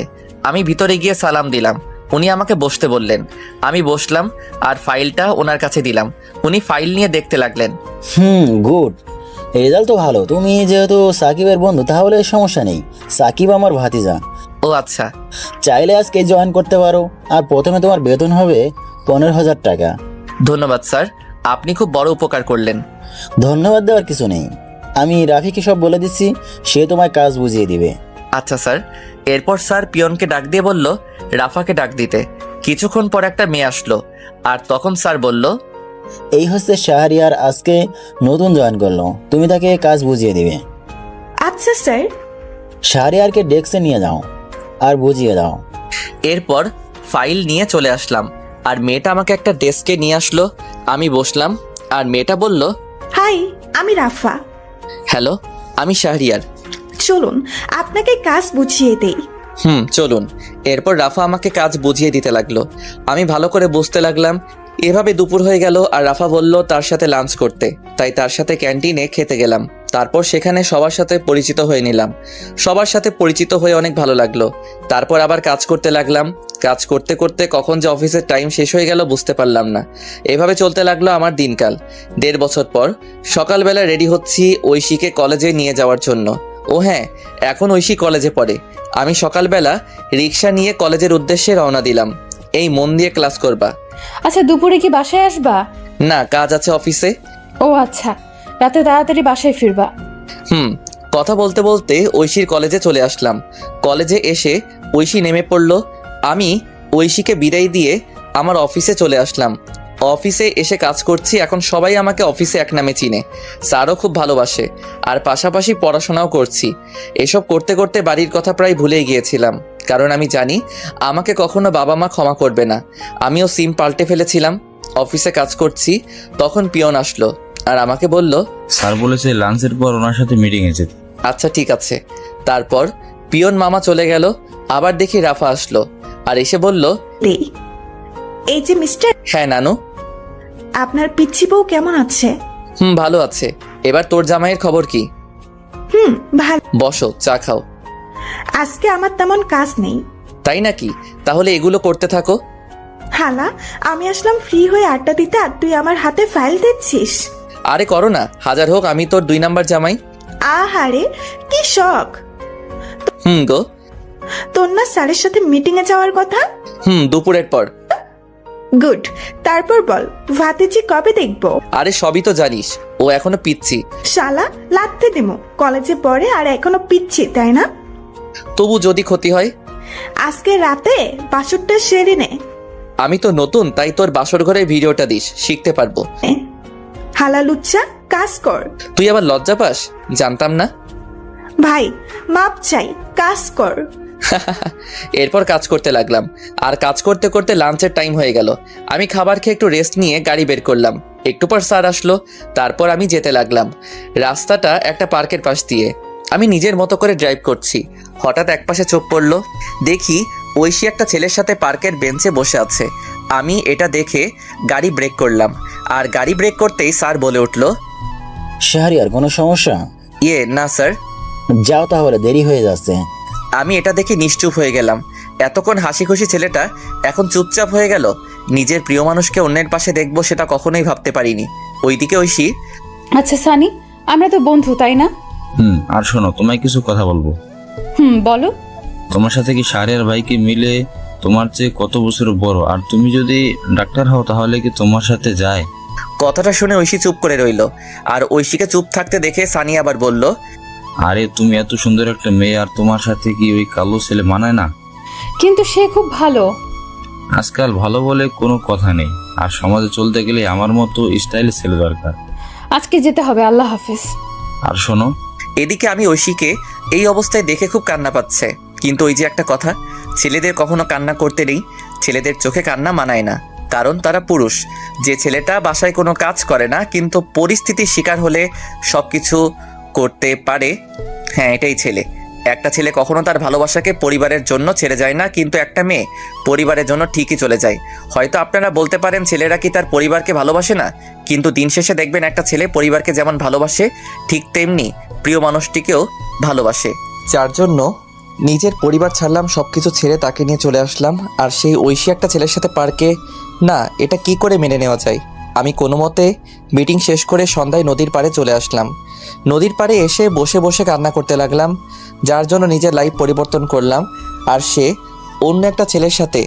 আজ পর্যন্ত আমি তাকে বকা পর্যন্ত দেইনি, হ্যাঁ এখনও দিব না। তুমি যা চাও তাই হবে। আমি না হয় অজানা রাজ্যে হারিয়ে যাব। এসব ভাবতে ভাবতে কখন যে রাত 11টা হয়ে গেল বুঝতেই পারলাম না। আমি উঠে বাসার দিকে হাঁটা দিলাম। রাস্তার একপাশে দিয়ে হেঁটে যাচ্ছি, আর আজকের ঘটনা মনে করছি। আমি হেঁটে বাসায় আসলাম। বাসায় এসে কলিং বেল দিলাম। একটু পর ঐশী এসে দরজা খুলে দিল, আর আমাকে দেখে বলল, অফিস শেষ হয় বিকাল 5টায়, আর তুমি রাত 11টায় আসলে? আমি কোনো কথা না বলে ভিতরে চলে আসলাম। তারপর ফ্রেশ হয়ে নিলাম। ফ্রেশ হয়ে বিছানায় শুয়ে পড়লাম। আর তখন ঐশী আমার কাছে এসে বলল, আমি তোমাকে কিছু জিজ্ঞেস করছি, আর চলো খাবার খাবা। আমি বাইরে থেকে খেয়ে আসছি। কেন, তুমি জানো না আমি তোমায় ছাড়া খাই না? আমার শরীর খারাপ লাগছে, ঘুমাবো। আজকে তুমি এমন করছো কেন, কি হয়েছে? খুব ঘুম পাচ্ছে। আমি কম্বল জড়িয়ে ঘুমিয়ে পড়লাম। ঐশীও না খেয়ে শুয়ে পড়ল। সকালবেলা ঘুম ভাঙলো আজানের সময়। আমি উঠে পড়লাম, দেখি ঐশী এখনও ঘুমিয়ে আছে। আমি চুপচাপ ফ্রেশ হয়ে রেডি হয়ে বাইরে চলে আসলাম। বাহিরে এসে মসজিদে গিয়ে ফজরের নামাজ আদায় করে পার্কের রাস্তায় হাঁটতে লাগলাম। একা একা, এখন ভোর, তাই তেমন লোকজন নেই। আমি পার্কের রাস্তায় হেঁটে চলছি, ভালোই লাগছে পরিবেশটা, নিবিড় আর ঠান্ডা বাতাস বইছে। তখনই আমার ফোনে কল আসলো। আমি ফোনটা বের করে দেখে ঐশী কল দিয়েছে। আমি ফোনটা রিসিভ করলাম, আর তখনই ওপাশ থেকে বলতে লাগলো, আমাকে না বলে চলে গেলে কেন, আর খাবার খেয়ে গেলে না কেন? তুমি ঘুমিয়েছিলে তাই ডাকিনি, আর আমার অফিসে কাজ আছে। আমি কি করলাম বলবে একটু? আরে তুমি আবার কি করবা, আর খাবার খেয়ে কলেজে যাও। বাই, আমি বিজি আছি। আমি কল কেটে দিলাম। তারপর ফোনটা সাইলেন্ট করে পকেটে রাখলাম। খুব খিদে পেয়েছে, তাই পার্ক থেকে একটা রেস্তোরাঁয় আসলাম। এসে সকালে নাস্তা করে অফিসে চলে আসলাম। অফিসে এসে আমি ডেস্কে বসে কাজ করছি, কিন্তু কাজে মন বসছে না। কি করব, তখনই রাফা আসলো আর বলল, এই যে স্যার, মন খারাপ কেন? আরে না। স্যার বলছে আজকে তুমি আর আমি আরেকটা প্রজেক্ট নিয়ে কাজ ও গুড। হাতের কাজগুলো শেষ কর, দুপুরের দিকে বের হব। আচ্ছা বন্ধু, তোমার যে মন খারাপ আমি বুঝতে পারছি। এখন বল কি ব্যাপার? আসলে তারপর আমি রাফাকে সব বললাম। সব শুনে রাফা ঐশীর উপর খেপে গেল। ঐশীকে মনে হচ্ছে ইচ্ছে মতো থাপ্পড় দেই। আচ্ছা যাও, আমি হাতের কাজগুলো শেষ করি। আর আমার একটা উপকার করবা? কি বল? ঐশীর সম্পত্তি ফিরিয়ে দিতে হবে। আচ্ছা, তোর দুলাভাইকে বলবো, তুই চিন্তা করিস না। ধন্যবাদ। আর এই নে সেই বাড়ির কাগজপত্র। আমি কিছু কাগজপত্র আগে তুলে রেখেছিলাম, এবার বাকিটা তোর জামাই করবে। ঠিক আছে। আর শোন, 2 দিনের মধ্যে কাজটা করতে বলবি প্লিজ, কারণ এই তারিখ ঐশীর জন্মদিন। আমি চাই এই দিনে উপহার দিতে। আচ্ছা ঠিক আছে, এবার কাজ কর। এরপর রাফা চলে গেল। ও আপনাদের বলা হয়নি, রাফার হাজবেন্ড পুলিশ, তাই কাজটা করতে বেশি সমস্যা হবে না। আমি কাজ করতে লাগলাম। কাজ করতে করতে দুপুর হয়ে গেল। তারপর ক্যান্টিন থেকে কিছু খেয়ে অফিসের গাড়ি নিয়ে বের হলাম আমি আর রাফা। আমি গাড়ি ড্রাইভ করছি আর তখন রাফা বলল, দোস্ত, ঐশীর কলেজের সামনে দিয়ে যা। কেন? অনেকদিন দেখি না, যা। কিন্তু ভাই প্লিজ। এরপর আমি গাড়িটা কলেজের সামনে দিয়ে নিয়ে যেতে লাগলাম। তারপর আমরা যেতেই দেখি কলেজ ছুটি হয়েছে। আমি গাড়িটা একটু দূরে দাঁড় করালাম। আমি আর রাফা গাড়িতে বসে আছি। হঠাৎ দেখি ঐশী কালকের সেই ছেলেটার সাথে হেসে হেসে কথা বলে যাচ্ছে। মনে হয় পার্কের দিকে যাচ্ছে। আমি রাফার দিকে তাকালাম, দেখি মাথা নিচু করে আছে আর আমাকে বলল, দোস্ত, আমি বুঝতে পারিনি রে। আরে ধুর, বাদ দে। চল, আমাদের দেরি হয়ে যাচ্ছে, এই বিষয় নিয়ে পরে কথা বলবো। এরপর আমি আমাদের কাজের উদ্দেশ্যে যেতে লাগলাম। ওদিকে ঐশী আর সানি হেঁটে হেঁটে পার্কে চলে গেল। পার্কে তারা একটা জায়গায় বসলো। আর তখন সানি বলল, একটা কথা বলবো। বলো। আমি তোমায় খুব ভালোবাসি। কিন্তু এটা হয় না। তুমি আমার কাছে চলে আসো। আর শাহরের মনে হয়তো বাবার সম্পত্তির জন্য এমন করেছে। না, কিন্তু চলো দুজন মিলে শুরু থেকে শুরু করি। আমাকে সময় দাও কয়েকদিন। আচ্ছা শোনো, আমি তোমাদের জন্য ডিভোর্স লেটার তৈরি করব। আমার কাকা উকিল। এত তাড়াতাড়ি না, আমি বললে তারপর। আচ্ছা চলো, তোমাকে এগিয়ে দিয়ে আসি। না লাগবে না, আমি রিক্সা নিয়ে চলে যাব। ঠিক আছে। এদিকে আমি মিটিংয়ে বসলাম। মিটিং শেষ হলো বিকালে। তারপর আরও কিছু কাজ করে সন্ধ্যাবেলায় অফিসে আসলাম। তারপর কাগজগুলো রেখে স্যারের রুমে গেলাম। স্যার আসবো? আসো, তোমার জন্য অপেক্ষা করছি। আমি গিয়ে ফাইল জমা দিলাম আর স্যার দেখতে লাগলো। কিছুক্ষণ পর স্যার বলল, গুড, তোমার জন্য আমাদের কোম্পানি কাজটা পেয়েছে। স্যার এই কোম্পানির আরেকটা শাখা আছে না? আছে, এটা তো রাঙামাটি। কেন? স্যার আমাকে ট্রান্সফার করে দিন রাঙামাটি প্লিজ। কিন্তু কেন? স্যার এমনি, ওখানে একা থাকতে চাই, প্লিজ স্যার। আচ্ছা ঠিক আছে, আমি তোমাকে এই অফিসের ম্যানেজার হিসেবে পাঠাচ্ছি। আর ওখানে একটা লোক দরকার। স্যার সাকিব কবে দেশে আসবে? আরও নাকি 2 বছর থাকবে। ও আচ্ছা স্যার, আমি 2 দিন পর যাব, আপনি ব্যবস্থা করে দিন। আচ্ছা, তোমার ম্যাডাম কিন্তু যেতে বলেছে, সবসময় তোমার কথাই বলে। স্যার যাওয়ার আগে দেখা করে যাব, চলুন বাসার দিকে যাই। এরপর স্যারকে নিয়ে বাসার উদ্দেশ্যে রওনা দিলাম। ড্রাইভার আমাকে আমার বাসার সামনে নামিয়ে দিয়ে স্যারকে নিয়ে চলে গেল। আমিও চলে আসলাম বাসায়। বাসায় এসে কলিং বেল দিলাম। একটু পর ঐশী এসে দরজা খুলে দিল। আমি কোনো কথা না বলে ফ্রেশ হতে চলে গেলাম। আমি ফ্রেশ হয়ে এসে দেখি ঐশী দাঁড়িয়ে আছে। তাকিয়ে দেখি প্রচুর রেগে আছে। কিন্তু আজ কেন জানি ওর রাগ আমার কাছে ভালো লাগছে না। আগে থাকলে হয়তো আমি রাগ ভাঙাতাম। আমি শুয়ে পড়লাম আর ঐশী এসে বলল, কি হয়েছে? কিছু না। আমার ভুলটা কোথায়? আরে তুমি কেন ভুল করবা? তাহলে আগের মতো আদর করো না কেন? আর খাবার খাও না কেন? আচ্ছা খাবার দাও। আসো। তারপর ঐশী খাবার দিল। আমি উঠে বসলাম আর খাবার খেতে লাগলাম। অল্প খাবার খেয়ে শুয়ে পড়লাম আর তখন বলল, আমাকে একবার বললে না আমি খেয়েছি কিনা? সরি, মনে ছিল না। আমার খুব ঘুম পাচ্ছে, ঘুমাবো। ঐশী কান্না করছে। আমি মনে মনে বলতে লাগলাম, কেন এই মিথ্যে নাটক করছো? সরাসরি বলে দিলেই তো পারো। আমি আর তোমাকে বেশি দিন জ্বালাবো না। তোমার জন্মদিনের শ্রেষ্ঠ উপহার আমি দিব, যেটা তুমি চাচ্ছ, তবে সারা জীবন দূর থেকে ভালোবাসবো। এসব ভাবতে ভাবতে ঘুমিয়ে পড়লাম। আর মাঝরাতে ঘুম ভেঙে গেল। পাশে দেখি ঐশী ফোন টিপছে। আমি হালকা উকি দিয়ে দেখি কারোর সাথে চ্যাট করছে। আমার তখন মনে হচ্ছিল আমি একটা অপদার্থ, নিজের বউ অন্য কারোর সাথে চ্যাটিং করছে। এর চেয়ে কষ্ট আর কি হতে পারে? আমি চুপচাপ কান্না করতে লাগলাম। নিজের সবটা দিয়ে ঐশীকে ভালোবেসেছিলাম, কিন্তু ঐশী এতটা নিচে নামতে পারে আমি কখনো কল্পনা করতে পারিনি। কি দোষ আমার? আমি তো ভালোবেসেছিলাম। সেই রাতে আর ঘুম হলো না। রাত প্রায় 4টার দিকে ঐশী ঘুমিয়েছে, আমি ঘুমাইনি। আমি ফজরের আজানের সময় উঠে চুপচাপ রেডি হয়ে নিলাম। তারপর রেডি হয়ে বাসা থেকে বের হয়ে নামাজ পড়ে পার্কে কিছুক্ষণ হাঁটাহাঁটি করে সকালে নাস্তা করে অফিসে চলে আসলাম। অফিসে এসে কাজে মন দিলাম। আর একটু পর রাফা আসলো আর আমাকে বলল, দুপুরে থানায় যেতে বলছে। তার মানে একদিনের মধ্যে কাজ শেষ? দেখতে হবে না জামাইটা কার। আমি আজকে চলে যাব রাতে। আজকেই যেতে হবে? কালকে তো ঐশীর জন্মদিন। আর শোন, ঐশী যে ছেলেটার সাথে কথা বলে তার নাম সানি, বাসা এই জায়গায়। আরে ওই ছেলের ঠিকানা দিয়ে আমি কি করব? তবুও জেনে রাখ, আর ছেলেটা ভালো না। ও শোন, তুইও সাথে যাবি থানায়। না। আচ্ছা ঠিক আছে, এখন কাজ কর। এরপর রাফা চলে গেল আর আমিও কাজ করতে লাগলাম। কাজ করতে করতে দুপুর হয়ে গেল। তারপর স্যারের রুমে গেলাম। স্যার বলল, এই নাও তোমার টিকিট, ভোর 4টায় বাস ছাড়বে। আর এই যে ফাইল, আর এখানে তোমাকে রাজু নামে একটা ছেলে রিসিভ করবে। ওকে স্যার, এই নিন এই মাসের সমস্ত হিসাব, আর পিয়নের দিকে একটু খেয়াল রাখবেন, লোকটা সুবিধার না। আচ্ছা, আর যাওয়ার সময় আমার বাসা হয়ে যেও। ওকে স্যার, যাই তাহলে। এরপর স্যারকে বিদায় দিয়ে রাফাকে নিয়ে থানায় আসলাম। থানায় এসে সোজা ভাইয়ার কেবিনে গেলাম। দেখি ভাইয়া কাজ করছে। আমাদের দেখে ভাইয়া ভিতরে যেতে বলল। আমরা গিয়ে বসলাম আর উনি বললেন, শাহরিয়ার, এই নাও ফাইল। এখানে সমস্ত সম্পত্তির কাগজপত্র আর দলিল আছে। আর ঐশীর কাকা কাকি এখন জেলে। আমি ফাইল নিলাম আর বললাম, ধন্যবাদ ভাই। এবার বলো কি খাবে? আজকে বাসায় চলো, তোমার খবর আছে। আমি কি করলাম? তখনই রাফা চলে গেল। আমি বললাম, ভাই রেগে আছে কেন? কালকে বাসায় যায়নি। ও আচ্ছা, আর ভাই আজকে রাঙামাটি যাচ্ছি। ও আচ্ছা, আর খুব তাড়াতাড়ি যাচ্ছে হবা। তাই নাকি? এই রাফাকে বলবে না, আমি গিয়ে সারপ্রাইজ দিব। ওকে তাহলে যাচ্ছি, আর দোয়া চাই।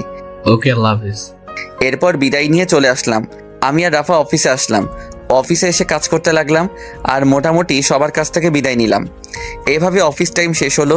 আমি স্যারের সাথে আরও কিছু কথা বলে বাসার দিকে যেতে লাগলাম। যাওয়ার সময় একটা গোলাপ কিনলাম।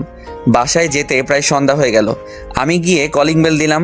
তারপর ঐশী এসে দরজা খুলে দিল। আমি গোলাপটা আগেই লুকিয়ে রেখেছি। আমি চুপচাপ ভিতরে চলে গেলাম। ভিতরে গিয়ে ফাইলটা আলমারিতে রেখে ফ্রেশ হতে চলে গেলাম। ফ্রেশ হয়ে এসে দেখি আজকে আর তেমন কোনো কথা বলছে না। হয়তো এতক্ষণ এই ছেলের সাথে কথা বলছিল, আর আমি এসে বিরক্ত করলাম। আমি ভাবলাম এখন বাসায় কি করব, তাই ভাবলাম বাহির থেকে হেঁটে আসি। যেই ভাবা সেই কাজ। আমি বাহিরে চলে আসলাম। আমি চাচার দোকানে আসলাম। এসে চাচাকে চা দিতে বললাম আর চাচার সাথে গল্প করতে লাগলাম। আর তখনই আমার ফোনে কল আসলো। আমি ফোনটা বের করে দেখি সাকিব ফোন দিয়েছে। আমি কলটা রিসিভ করলাম। কি রে, কি অবস্থা? শালা, একদিন আমাকে ফোন দিয়েছিস? আরে অনেক বিজি থাকতে হয়। শুনলাম রাঙামাটি যাচ্ছিস। রে, কি হয়েছে বলতো? বাদ দে না, কি দরকার? আমাকে বন্ধু ভাবলে বল। শোন তাহলে। এরপর আমি আমার সাথে ঘটে যাওয়া সবকিছু সাকিবকে বললাম। সব শুনে সাকিব বলল, দোস্ত, তোকে সান্ত্বনা কিভাবে দিব, আমার ভাষা নেই। বাদ দে। আর দেশে আসবি কবে? আরো 2 বছর পর। ও আচ্ছা। এরপর সাকিবের সাথে আরো কথা বলে ফোন কেটে দিলাম। আর চাচার সাথে কথা বলতে বলতে রাত 10টা বেজে গেল। আমি চাচাকে বিদায় দিয়ে বাসার দিকে যেতে লাগলাম। আমি রাস্তা দিয়ে হেঁটে যাচ্ছি আর তখন দেখি কিছু ছেলে একটা ছেলেকে মারছে। আমি তাদের কাছে গেলাম। আমি কাছে গিয়ে দেখি এটা সানি, যে ঐশীর সাথে কথা বলে। আমি পিছন ফিরলাম আর মনে হলো আজকে যদি আমার ভাইকে মারতো তাহলে কি আমি চলে যেতে পারতাম? না, ছেলেটাকে বাঁচাতে হবে। এই বলে আমি অন্য ছেলেদের মারতে লাগলাম। একসময় ছেলেগুলো দৌড়ে চলে গেল আর আমি পাশে তাকিয়ে দেখি সানি দাঁড়িয়ে আছে। আমি কাছে গিয়ে বললাম, ওরা তোমাকে মারছিল কেন? আসলে ওরা আমার সবকিছু নিয়ে যেতে চেয়েছিল, কিন্তু আমি না করি তাই। ও আচ্ছা, রাতে বাইরে থাকতে নেই, বাসায় চলে যাও। এই বলে আমি আবার হাঁটা দিলাম। এদিকে ছেলেটা মনে মনে ভাবছে, শাহরিয়ার ভাই সত্যিই খুব ভালো মানুষ। আজ ওনারা না থাকলে আমি হাসপাতালে থাকতাম। এসব ভেবে চলে গেল বাসায়। আমি বাসায় এসে কলিং বেল দিলাম, কিন্তু আজ ঐশী একটু দেরিতে দরজা খুললো আর হাতে দেখি ফোন স্ক্রিন অন করা। আমি আর না তাকিয়ে বিছানায় শুয়ে পড়লাম। আর তখন আমায় বলল, খাবার খাবে না? না। আগে বললে কি হতো, তাহলে রান্না করতাম না। সরি। ভালো লাগে না নাটক। চুপ করে রইলাম। আমি একসময় ঘুমিয়ে পড়লাম। আর যখন ঘুম ভাঙলো তখন দেখি রাত 3টা বাজে। আমি পাশে তাকিয়ে দেখি ঐশী ঘুমিয়ে আছে। আমি ঐশীর ফোনটা হাতে নিলাম আর চেক করলাম, কিন্তু পাসওয়ার্ড দেওয়া আগে তো আমার নাম ছিল, তাই আমার নাম দিলাম, কিন্তু পাসওয়ার্ড ভুল দেখাচ্ছে। আমার আবার মনে হলো সানির নাম দেওয়ার জন্য। আমি সানির নাম দিলাম, দেখি লক খুলছে। ফোনে লক খুলতেই আমি অবাক, কারণ ওয়ালপেপারে সানির পিক। আমার ইচ্ছে করছে ফোনটা ভেঙে ফেলতে। নিজের ভালোবাসার মানুষের ফোনে অন্যের পিক, তাও আবার ওয়ালপেপারে। আর পাসওয়ার্ড, বাহ কি সুন্দর। আমি চ্যাটিং চেক করলাম, দেখি রাত 1:34 পর্যন্ত কথা হয়েছে। আমি ফোনটা রেখে দিলাম। তারপর টেবিলে বসলাম আর একটা কাগজ নিলাম আর লিখতে লাগলাম, পাগলি, তুই যখন এই চিরকুটটা পড়বে তখন আমি অনেক দূরে থাকবো। তোমাকে অনেক ভালোবেসেছিলাম, নিজের সবটা উজাড় করে দিয়েছিলাম, কিন্তু যেদিন দেখলাম তুমি অন্য কারোর সাথে পার্কে বসে আড্ডা দিচ্ছ, তখন মনে হয়েছিল আত্মহত্যা করি, কিন্তু কেন করিনি জানো? ওই যে মহাপাপ, এর জন্য বেঁচে আছি। এত ভালোবাসি তবুও বুঝলে না। আর হ্যাঁ, আমি তো তোমার যোগ্য না। আমার চেহারা খারাপ আর আমি তোমার থেকে অনেক বছরের বড়। তোমার সাথে আমার মিলে না, কিন্তু তুমি যদি প্রথমে না করতে তাহলে এত কষ্ট হতো না। আমি ভুলছিলাম। তোমার বাবার সম্পত্তি তোমায় ফিরিয়ে দিলাম, ফাইলে সব আছে, পারলে সেখানে চলে যেও। আর সানি ভালো ছেলে, তার সাথে নতুন জীবন শুরু করো। দোয়া করি তোমাকে ডিভোর্স দিতে পারবো না, তবে এটা ভেবো না আমি কোনোদিন স্ত্রীর অধিকার নিয়ে সামনে আসবো না। আমি তো ভুলেই গিয়েছিলাম, তুমি তো এখন আর পিচ্চি বউ নেই, তুমি এখন অনেক বড় হয়ে গেছো। ইচ্ছে করছিল শেষবার জড়িয়ে ধরতে, কিন্তু অধিকারটা আর নেই। পাগলি রে, খুব ভালোবাসতাম তোকে। নিজের খেয়াল নিও, আর সানিকে কষ্ট দিও না। ছেলেটার বয়স অল্প, হয়তো সামলাতে পারবে না। চলে গেলাম বহুদূরে, এখানে তুমি নামক কেউ থাকবে না, আর নিজের স্বপ্ন পূরণ করবা। আর লিখতে পারছি না, ভিতরটা ফেটে যাচ্ছে। তুমি আমার আদরের পিচ্চি বউ হিসেবে থাকবে। আল্লাহ হাফেজ, ইতি পাগল। আমি চিরকুট লিখে চোখ মুছে ব্যাগ গুছিয়ে নিলাম, আর আমি রেডি হয়ে আলমারি থেকে ফাইলটা বের করে চিরকুটটা পাশে রাখলাম, আর গোলাপটা চিরকুটের উপর রেখে একবার ঐশীর দিকে তাকালাম। দেখি বাচ্চাদের মতো ঘুমিয়ে আছে, দেখতে খুব সুন্দর লাগছে।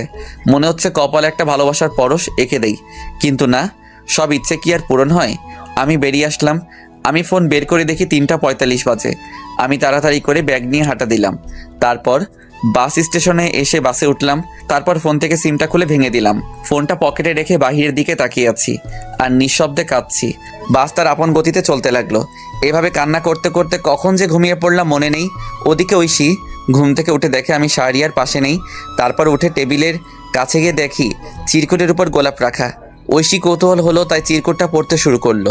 চিরকুটটা পড়া শেষ করে নিশ্চুপ হয়ে গেল আর কান্না করতে লাগলো। আর বলতে লাগলো, আমাকে মাফ করে দাও, আমি বুঝতে পারিনি। এই কথা বলে চিরকুট বুকে জড়িয়ে বসে কান্না করতে লাগলো। আর তখনই তার ফোনে কল আসে। দেখে সানি কল দিয়েছে। ঐশী ফোনটা অফ করে দিল আর কান্না করতে লাগলো। এইভাবে অনেকক্ষণ সময় চলে গেল। ঐশী ভাবলো শাহরিয়ারের অফিসে যাবে, সেখানে কোনো খবর থাকবে। হয়তো ঐশী তাড়াতাড়ি করে রেডি হয়ে অফিসে চলে গেল। আর যেতেই রাফার কাছে গেল, কারণ ঐশী আগে থেকে চিন্তা। গিয়ে দেখে রাফা কাজ করছে। রাফা, আসবো? আরে ঐশী, আসো বসো। ঐশীকে বসলো আর বলতে লাগলো, আপু শাহরিয়ারের কোনো খোঁজ জানেন? যেই ছেলেটা তোমার জন্য বাড়ির ছেড়ে তোমার হাত ধরে চলে আসছে আর সারাদিন কষ্ট করে তোমাকে সুখে রাখতে চাইছে, আর সেই তুমি এতটা নিচে নামতে পারলে? কান্না করছে। এলে পবিত্র ভালোবাসা ছিল শাহরিয়ারের। ওর মতো স্বামী থাকতেও তোমার অন্যজনের সাথে ছি। শাহরিয়ার তো তোমাকে মুক্ত করে দিয়ে গেছে, তুমি সানির সাথে ভালো থাকো। আপু, আপনার পায়ে ধরি প্লিজ, ও কোথায়? এই বলে ঐশী রাফার পা জড়িয়ে ধরলো। এইসব করে লাভ নাই, আমি জানি না কোথায় গেছে, আমি সামান্য এই বলে ফাইল নিয়ে স্যারের রুমে চলে গেল। ঐশী উঠে বাসার দিকে যেতে লাগলো। ঐশী রিক্সা দিয়ে যাচ্ছে আর কান্না করছে। হঠাৎ রাস্তায় দেখতে পাই সানিকে। সানিও তাকে দেখে সামনে আসলো। রিক্সাওয়ালা দাঁড়ালো। সানি বলল, কি হলো, আমার সাথে কথা বলো না কেন? রিক্সা কেন আটকালেন? আগে বলো। আমার ভালো লাগে না। এতদিন আমার সাথে কথা বলে আর এখন এসব কথা?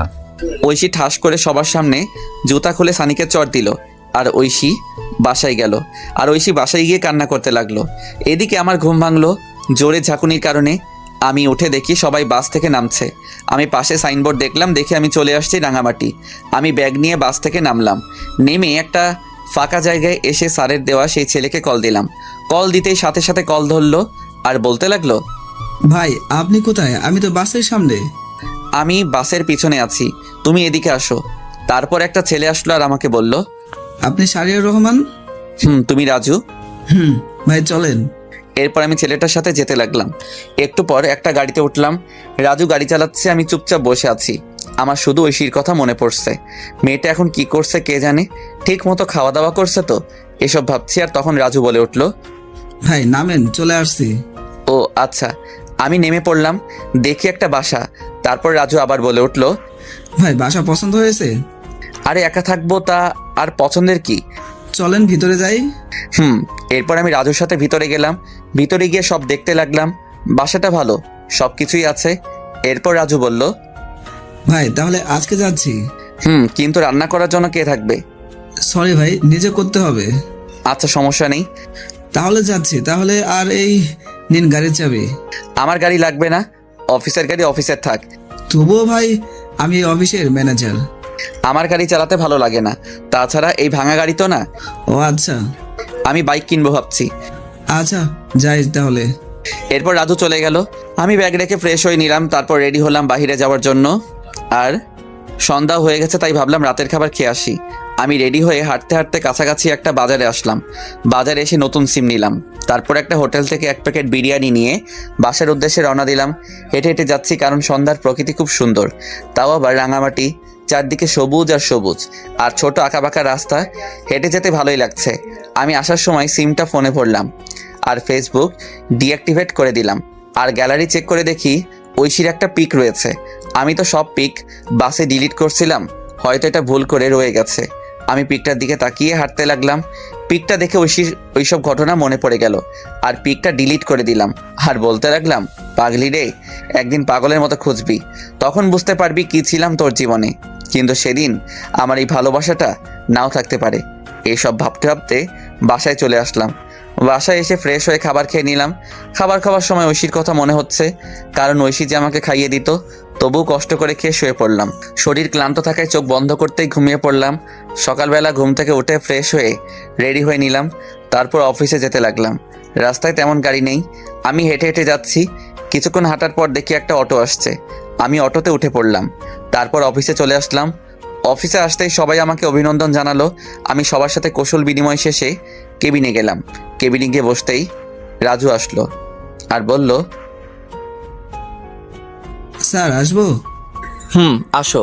আর আমাকে ভাইয়া রাখবে। ভাই এই যে ফাইল, একটু দেখেন। আর শোনো, অফিস শেষ হলে দেখা করবে। আচ্ছা ভাই। এরপর রাজু চলে গেল।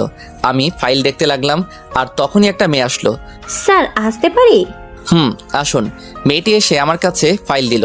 আমি মেয়েটির দিকে তাকালাম, দেখলাম মেয়েটা প্রেগনেন্ট আর বয়স প্রায় আমার সমান হবে। আরে আপনি এই অবস্থায় অফিসে কেন? ছুটি নিলেও পারতেন। সমস্যা নেই স্যার। আপনার নাম কি? জি যারা। ও আচ্ছা, আপনাকে ছুটি দিয়ে দিলাম। আজ আপনি বাসায় চলে যান। ধন্যবাদ স্যার। স্যার বলে ডাকবেন না, ভাই বললে খুশি হব। আচ্ছা ভাইয়া। আমি রাজুকে বলে দিচ্ছি, ও আপনাকে নামিয়ে দিয়ে আসবে। তার দরকার নেই। আরে কি বলেন, যেটা বলছি এটাই শেষ কথা। এরপর আমি ফোন দিয়ে রাজুকে বলে দিলাম। তারপর আমি আমার কাজ করতে লাগলাম। কাজ করতে করতে কখন যে দুপুর পার হয়ে বিকাল হয়ে গেল। তারপর আমি উঠে বের হলাম আর তখন রাজু বলল, ভাই অফিস তো শেষ, আপনি বলছিলেন দেখা করতে। একটা বাইক কিনবো, চলো ব্যাংকে যাই। এরপর রাজুকে নিয়ে ব্যাংকে গেলাম। আমার কিছু জমানো টাকা ছিল, আমি টাকাগুলো তুলে নতুন বাইক কিনলাম। বাইকটা বাংলাদেশে নতুন আসছে। এটা এত বছরের সঞ্চয় দিয়ে কিনলাম।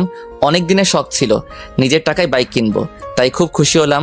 আমাকে খুশি দেখে রাজু বলল, সত্যি ভাই, নিজের টাকার বাইক কিনলে ফিলিংসটা অন্যরকম লাগে। এরপর রাজুকে বিদায় দিয়ে আমি রাতের খাবার বাহির থেকে খেয়ে বাসায় চলে আসলাম। এভাবে বেশ কিছুদিন চলে গেল। এখন আর ঐশীর কথা মনে হয় না, কারণ অফিসের সবার সাথে বন্ধু হিসেবে কথা বলি আর আড্ডা দিই। কিন্তু একদিন আমি অফিসের শেষ করে রাতে বাসার দিকে যাচ্ছি। নীরব রাস্তা, তেমন কোনো মানুষজন নেই। আমি হেডফোন কানে দিয়ে আনমনে বাইক চালাচ্ছি। হঠাৎ রাস্তার পাশ থেকে একটা মেয়ের চিৎকার আসছে। আমি বাইকটা ব্রেক করলাম আর সামনে গেলাম। আর গিয়ে দেখি অফিসের সেই মেয়ে যারা প্রসব বেদনায় চিৎকার করছে। তাই আমি তখন বললাম, আপনি এখানে? আপনার হাজবেন্ড কই? ভাই আমাকে হাসপাতালে নিয়ে যাবেন, আমি পারছি না। আমি রাস্তায় গাড়ি পাচ্ছি না, কিন্তু কি করব কিছু বুঝতে পারছি না। কিন্তু বেশি দেরি হলে অনেক ক্ষতি হয়ে যাবে, তাই আমার বাইকটা কাছে আনলাম। তারপর যারাকে আমার বাইকের সামনে উঠালাম আর ঝাপটে ধরে বাইক চালাতে লাগলাম। আর হাসপাতালে এসে আমি কোলে তুলে নিয়ে ভিতরে গেলাম। ভিতরে গিয়ে চিৎকার দিয়ে ডাক্তারকে ডাকতে লাগলাম। একটু পর ডাক্তার বেরিয়ে আসলো আর আমার কোলে যারার এই অবস্থা দেখে নার্সকে অপারেশন থিয়েটারে নিয়ে যেতে বলল। তারপর নার্স ট্রলি করে ওটিতে নিয়ে গেল। আমি বাইরে বসে অপেক্ষা করছি আর তখন নার্স এসে বলল, আপনি হাসপাতালের ফর্মালিটিগুলো কমপ্লিট করে আসুন। এরপর আমি হাসপাতালের সমস্ত কিছু কমপ্লিট করলাম। তারপর এসে অপেক্ষা করতে লাগলাম। আর বেশ কিছুক্ষণ অপেক্ষা করার পর ওটি থেকে ডাক্তার বেরিয়ে আসলো আর আমি কাছে গেলাম। আপনি একটু আমার সাথে আসুন। এরপর ডাক্তার আমাকে ওটির ভিতরে নিয়ে গেল। আর তখন যারা মেয়েটি আমাকে দেখে অক্সিজেন মাস্ক খুলে আমাকে বলতে লাগলো, ভাই আমার সময় শেষ হয়ে গেছে, আমি মনে হয় বাঁচবো না। আপনি আমার মেয়েটাকে দেখবেন। আপনার হাজবেন্ড? সে অন্য একজনকে নিয়ে বিদেশে চলে গেছে, আমায় কথা দিন। এই বলে আমার কোলে ছোট মেয়েটিকে দিল আর আমি কোলে নিলাম। কথা দিলাম আমি মেয়েটিকে আমার পরিচয় মানুষ করব। এই কথা বলতেই মেয়েটি মারা গেল। আমি কান্না করে দিলাম। মেয়েটা আমাকে প্রথমবার দেখে এতটা বিশ্বাস করেছিল। তারপর ডাক্তার এসে আমাকে সান্ত্বনা দিতে লাগলো আর বলতে লাগলো, সত্যি ভাই, আপনি মহান না হলে একজনের বাচ্চা আপনি পরিচয় দিয়ে মানুষ করবেন। আজকে থেকে এই মেয়েটি আমার সন্তান।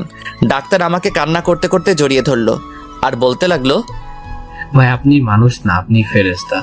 আমিও ডাক্তারকে জড়িয়ে ধরলাম। তারপর সমস্ত কাজ শেষ করে আমি বাচ্চা মেয়েকে নিয়ে রাত 3টার দিকে বাসায় আসলাম।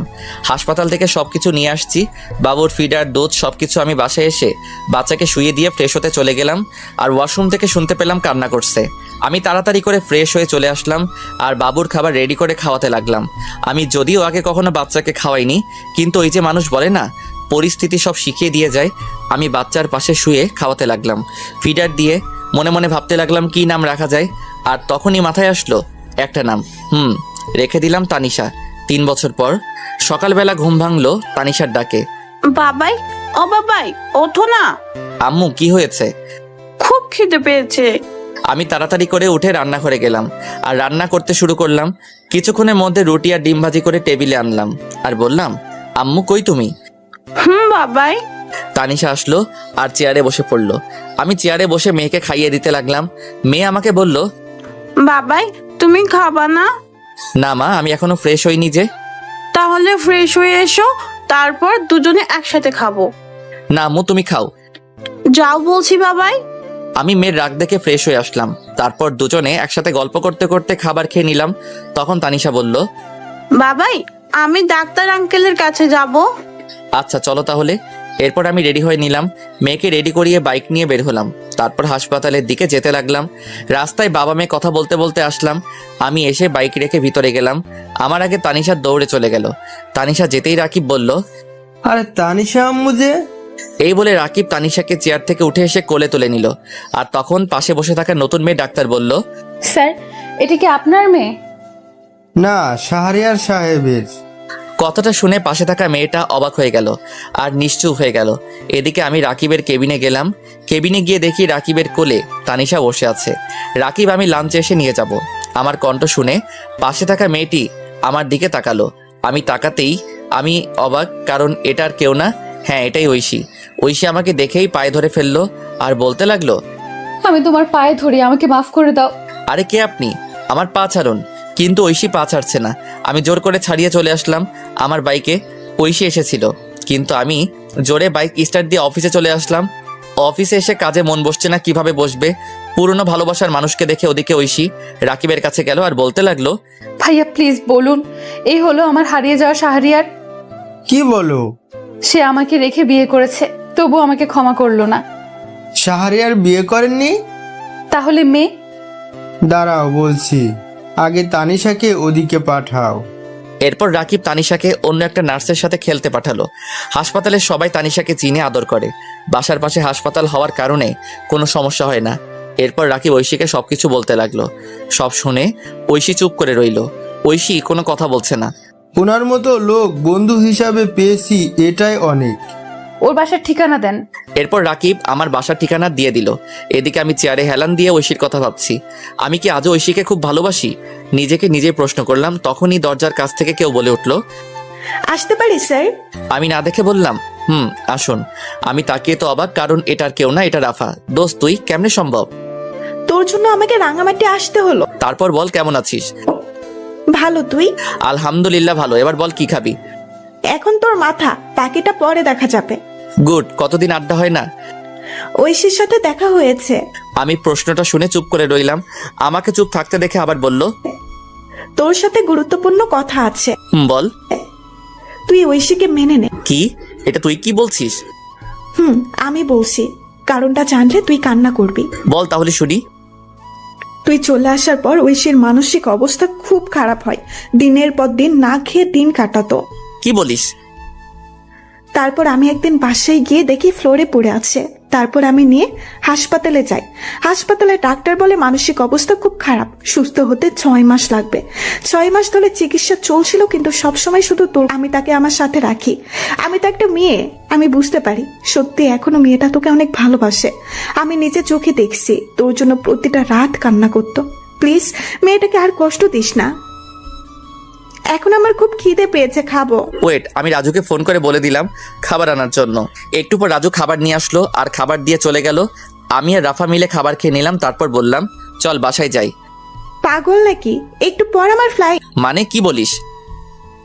তোর ভাতিজা হয়েছে, তাই তার জন্য যেতে হবে আজকেই। তাই নাকি? দোস্ত, আমি যাই রে, আর ভাবিকে নিয়ে আসিস। তোর মেয়েকে দেখতে পারলাম না। তুই সব জানিস? তোর মতো বন্ধু সবার কপালে থাকে না। তুই সত্যিই ভালো মানুষ।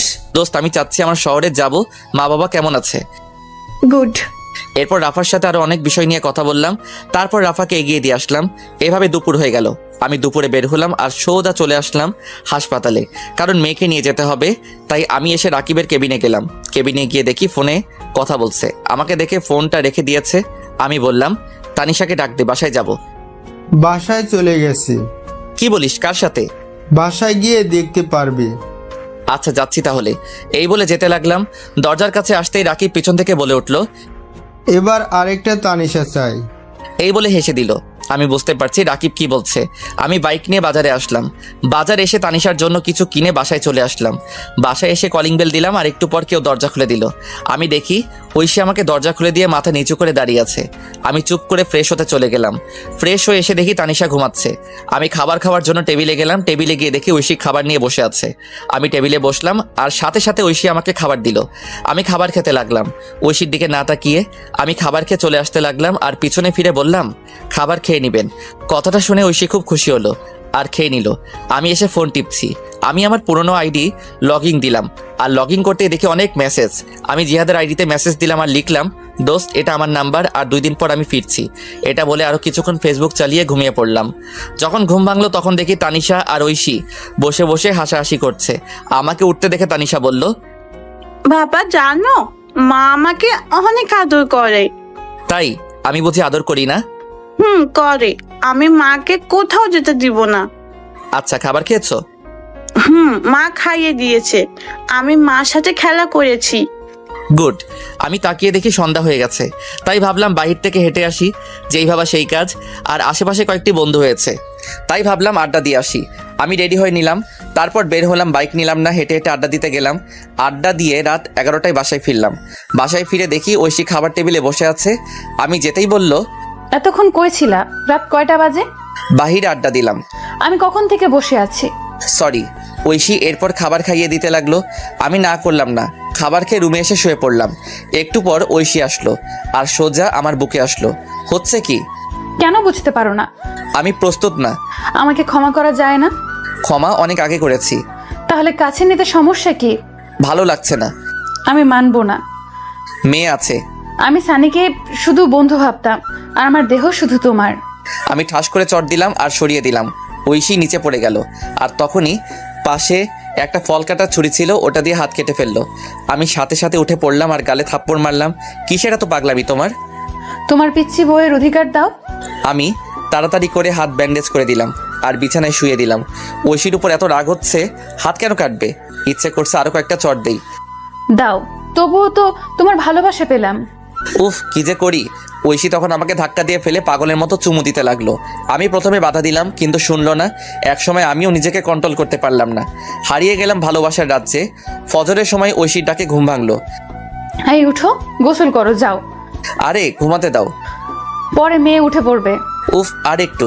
না, এবার উঠো তো, সারা রাত অনেক হয়েছে। এই বলে ঐশী উঠে ফ্রেশ হতে চলে গেল। ঐশী ফ্রেশ হয়ে নামাজে দাঁড়ালো। আমিও গোসল করে নিলাম। তারপর নামাজ আদায় করে আবার ঘুমিয়ে পড়লাম। ঘুম ভাঙলো তানিশার ডাকে। বাবাই, ও বাবাই, ওঠো, 11টা বাজে। আমি উঠে পড়লাম। তারপর ফ্রেশ হলাম। ফ্রেশ হয়ে রান্নাঘরে গিয়ে দেখি ঐশী কাজ করছে। দেখি ঐশী অনেক খুশি। আমি কাছে গিয়ে জিজ্ঞেস করলাম, আজ এত খুশি? অধিকার পেয়ে গেছি রাতে। মুচকি হাসি দিলাম। আজকে আমার বাসায় যাব। সত্যি?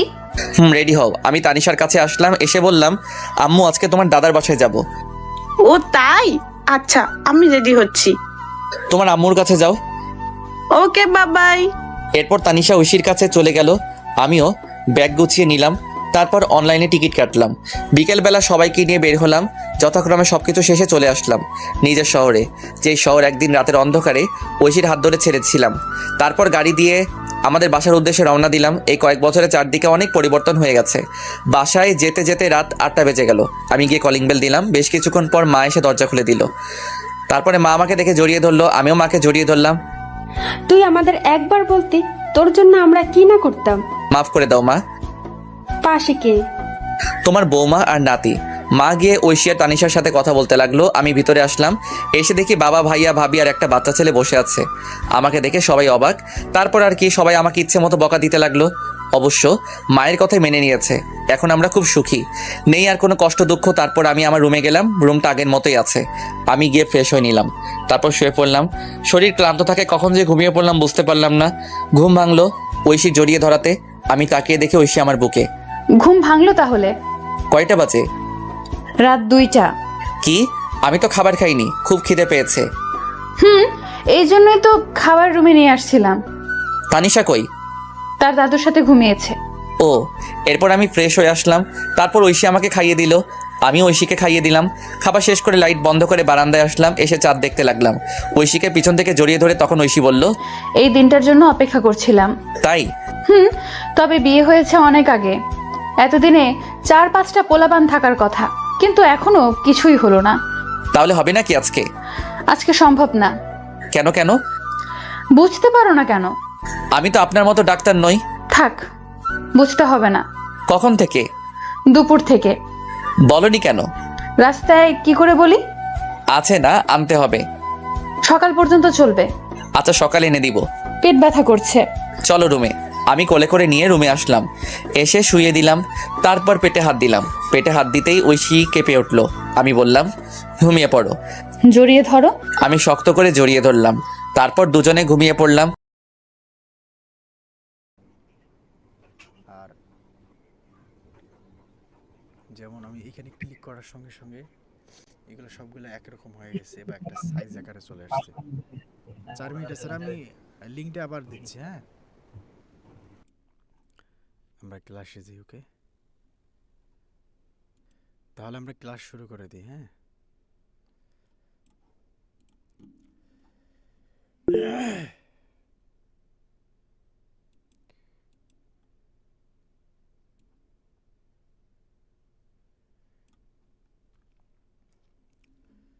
তাহলে আমরা এদিকে ছিলাম। তো এই ইন্টারফেস সম্পর্কে মোটামুটি আমরা জানলাম। তো এখন এই নিচের এগুলো কি, এগুলোর কাজ কি, এখন আমরা এই জিনিসটা দেখব। তো এইখানে যখন আমি মাউসটা ধরতেছি, ধরে যখন আমি টান দিচ্ছি আঙ্গুলের মতো হচ্ছে, বা এটাতে কি ধরার পরে যখন আঙ্গুলের মতো অপশন হচ্ছে, বা এখানে ইয়ে করতেছি মাউসটা সামনে পিছনে নিচ্ছি, হ্যাঁ, তাহলে দেখা যাচ্ছে যে আমাদের যে প্যানেলটা আছে, ইয়েটা আছে, ওটা অনেক ছোট বড় হচ্ছে। আল্লাহু আকবার। আর যখন কলমের এখানে দিচ্ছি কলমের মতো বার হচ্ছে, তখন আমি এইভাবে ধরতেছি। ধরার পরে আমি যদি এখানে ধরি, ধরার পরে দেখেন যে অন্যরকম একটা হয়ে যাচ্ছে। তো যখন এইরকম হবে, মাউসটার দিকে লক্ষ্য রাখেন। তো ওই সময় ধরো যে আমি এটাকে এইভাবে টান দিই, তাহলে এটা সরাসরি হইতেছে যতটুকু প্রয়োজন। এটা আমরা বার অনুযায়ী দেখি পড়তেছে এটা, ঠিক আছে? তো এটার কাজ হচ্ছে এটা। আর এই যে বারের মতো হয়ে গেছে, এবার আমি এটাতে ক্লিক করি, এখন আমি এখানে যেই ভোকালটা রেকর্ড করব, এই ভোকালটা এইখানেই হইতেছে। তার মানে এই কাটসারটা আমাদের আর বাইরে কোথাও যাইতে পারতেছে না, এটার ভিতরেই আছে। কাটসারটা এটার ভিতরেই রয়ে গেছে, ঠিক আছে? এই হলো বিষয়। আর এগুলোতে তেমন কোনো জানতে হবে না, এটাতে আমাদের জানার কোনো প্রয়োজন নেই, এটা থাক। ওকে, এটাতে আমার কোনো কাজ নেই।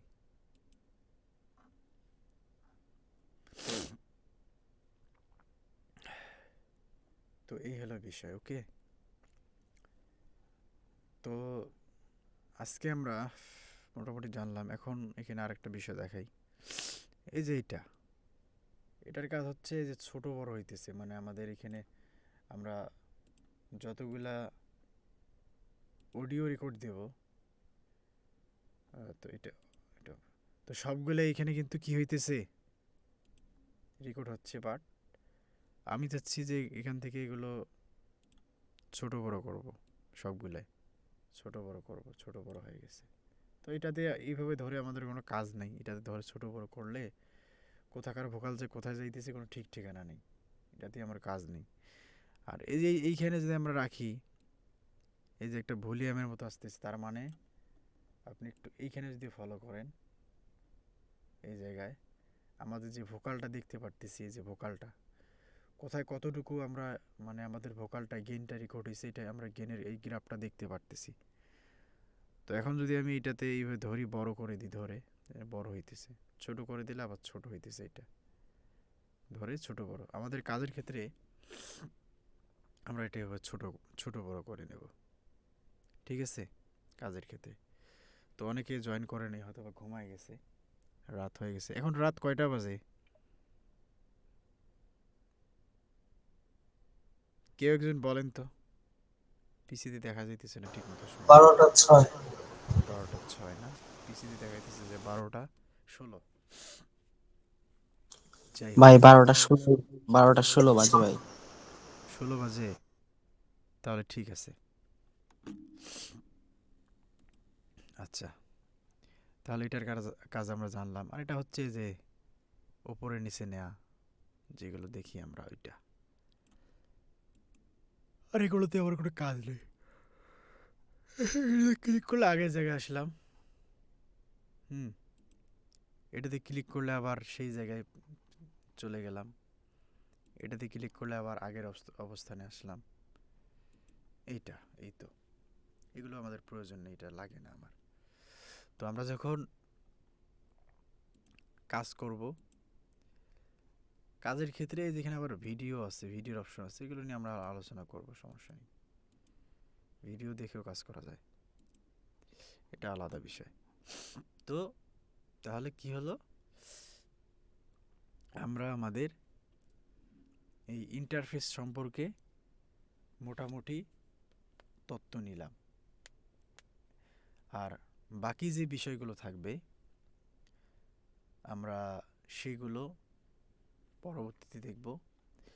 এখন আমরা দেখব এইখানে কিছু কাজ। তো আমি যদি এখন এইখানে ধরি, যখন এই ভোকালটার যখন মানে এই দিকে নিয়ে আসলে মাউসের মতো অপশনটা হইতেছে, আবার এইটার ওই দিকে গেলে মানে ওই সাইডে গেলে প্লাসের মতো হইতেছে। তো প্লাসের মতো যখন হবে তখন আমরা এইভাবে ধরে কপি করতে পারবো। এতটুকু কপি করলাম, কপি করার পর আমি যদি অল্টার ধরি, অল্টার ধরে যদি নিচের যখন এখানে নিয়ে আসি, তাহলে এটা কপি করে আরেক জায়গায় নিতে পারতেছি। কন্ট্রোল জেড আগের জায়গায় চলে আসলো, এটার কাজ এইটাই। আবার আমি চাচ্ছি যে আমার ভোকালের এই জায়গাটা কাটবো, সেক্ষেত্রে আমি এইভাবে ধরলাম, আমি যে বার সিলেক্ট করে দিয়েছি, বার অনুযায়ী এটা যাইতেছে। কন্ট্রোল জেড কেটে দিলাম, আবার ফেরত নিয়ে আসলাম, এটার কাজ হচ্ছে এটা। তো আমরা পর্যায়ক্রমে কাজ করতে করতে বাকি বিষয়গুলো দেখে নেব। তো অনেকে এখনও জয়েন করে নাই, মনে হয় করবেও না, রাত হয়ে গেছে, ঘুমায় গেছে গা। তো যাই হোক, আমাদের ক্লাসটা আমরা আজকে শেষ করে দিতে পারি, কি বলেন? সবাই খোলেন, সবাই খোলেন।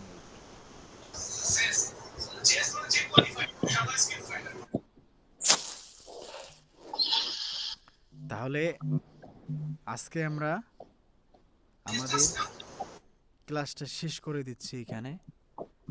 আমরা মোটামুটি 1 ঘন্টা হয়ে গেছে না, 1 ঘন্টা 12 মিনিট মনে হয় না। তো আমরা এখানে আমাদের যে স্টুডিও 1 আছে, এটার যে ইন্টারফেসের যে বিষয়গুলো সবগুলো আমরা জানলাম, ঠিক আছে? তো পরবর্তীতে জি আমরা ভাই। যাব রেকর্ডের ক্লাসে যাব। রেকর্ড করার নিয়ম আছে, স্কেল বের করব, আমরা রেকর্ড করব পর্যায়ক্রমে auto tune, reverb, delay, compressor, পর্যায়ক্রমে প্রত্যেকটা ক্লাসে যাব। তাহলে আমাদের পরবর্তী ক্লাস হবে মঙ্গলবারে, ঠিক আছে? জি আর ভাই। এর মধ্যে মঙ্গলবারে হবে, তবে আমি একটা কথা বলে দিই আপনাদেরকে, যদি আমার এমন সময় হয়ে যায়, হতে পারে মঙ্গলবারের আগেও আমি ক্লাসটা করাইতে পারি, অথবা আমি এই সপ্তাহের মধ্যেই আপনাদেরকে লাইভ ক্লাস আরও 2-3টা করাইতে পারি।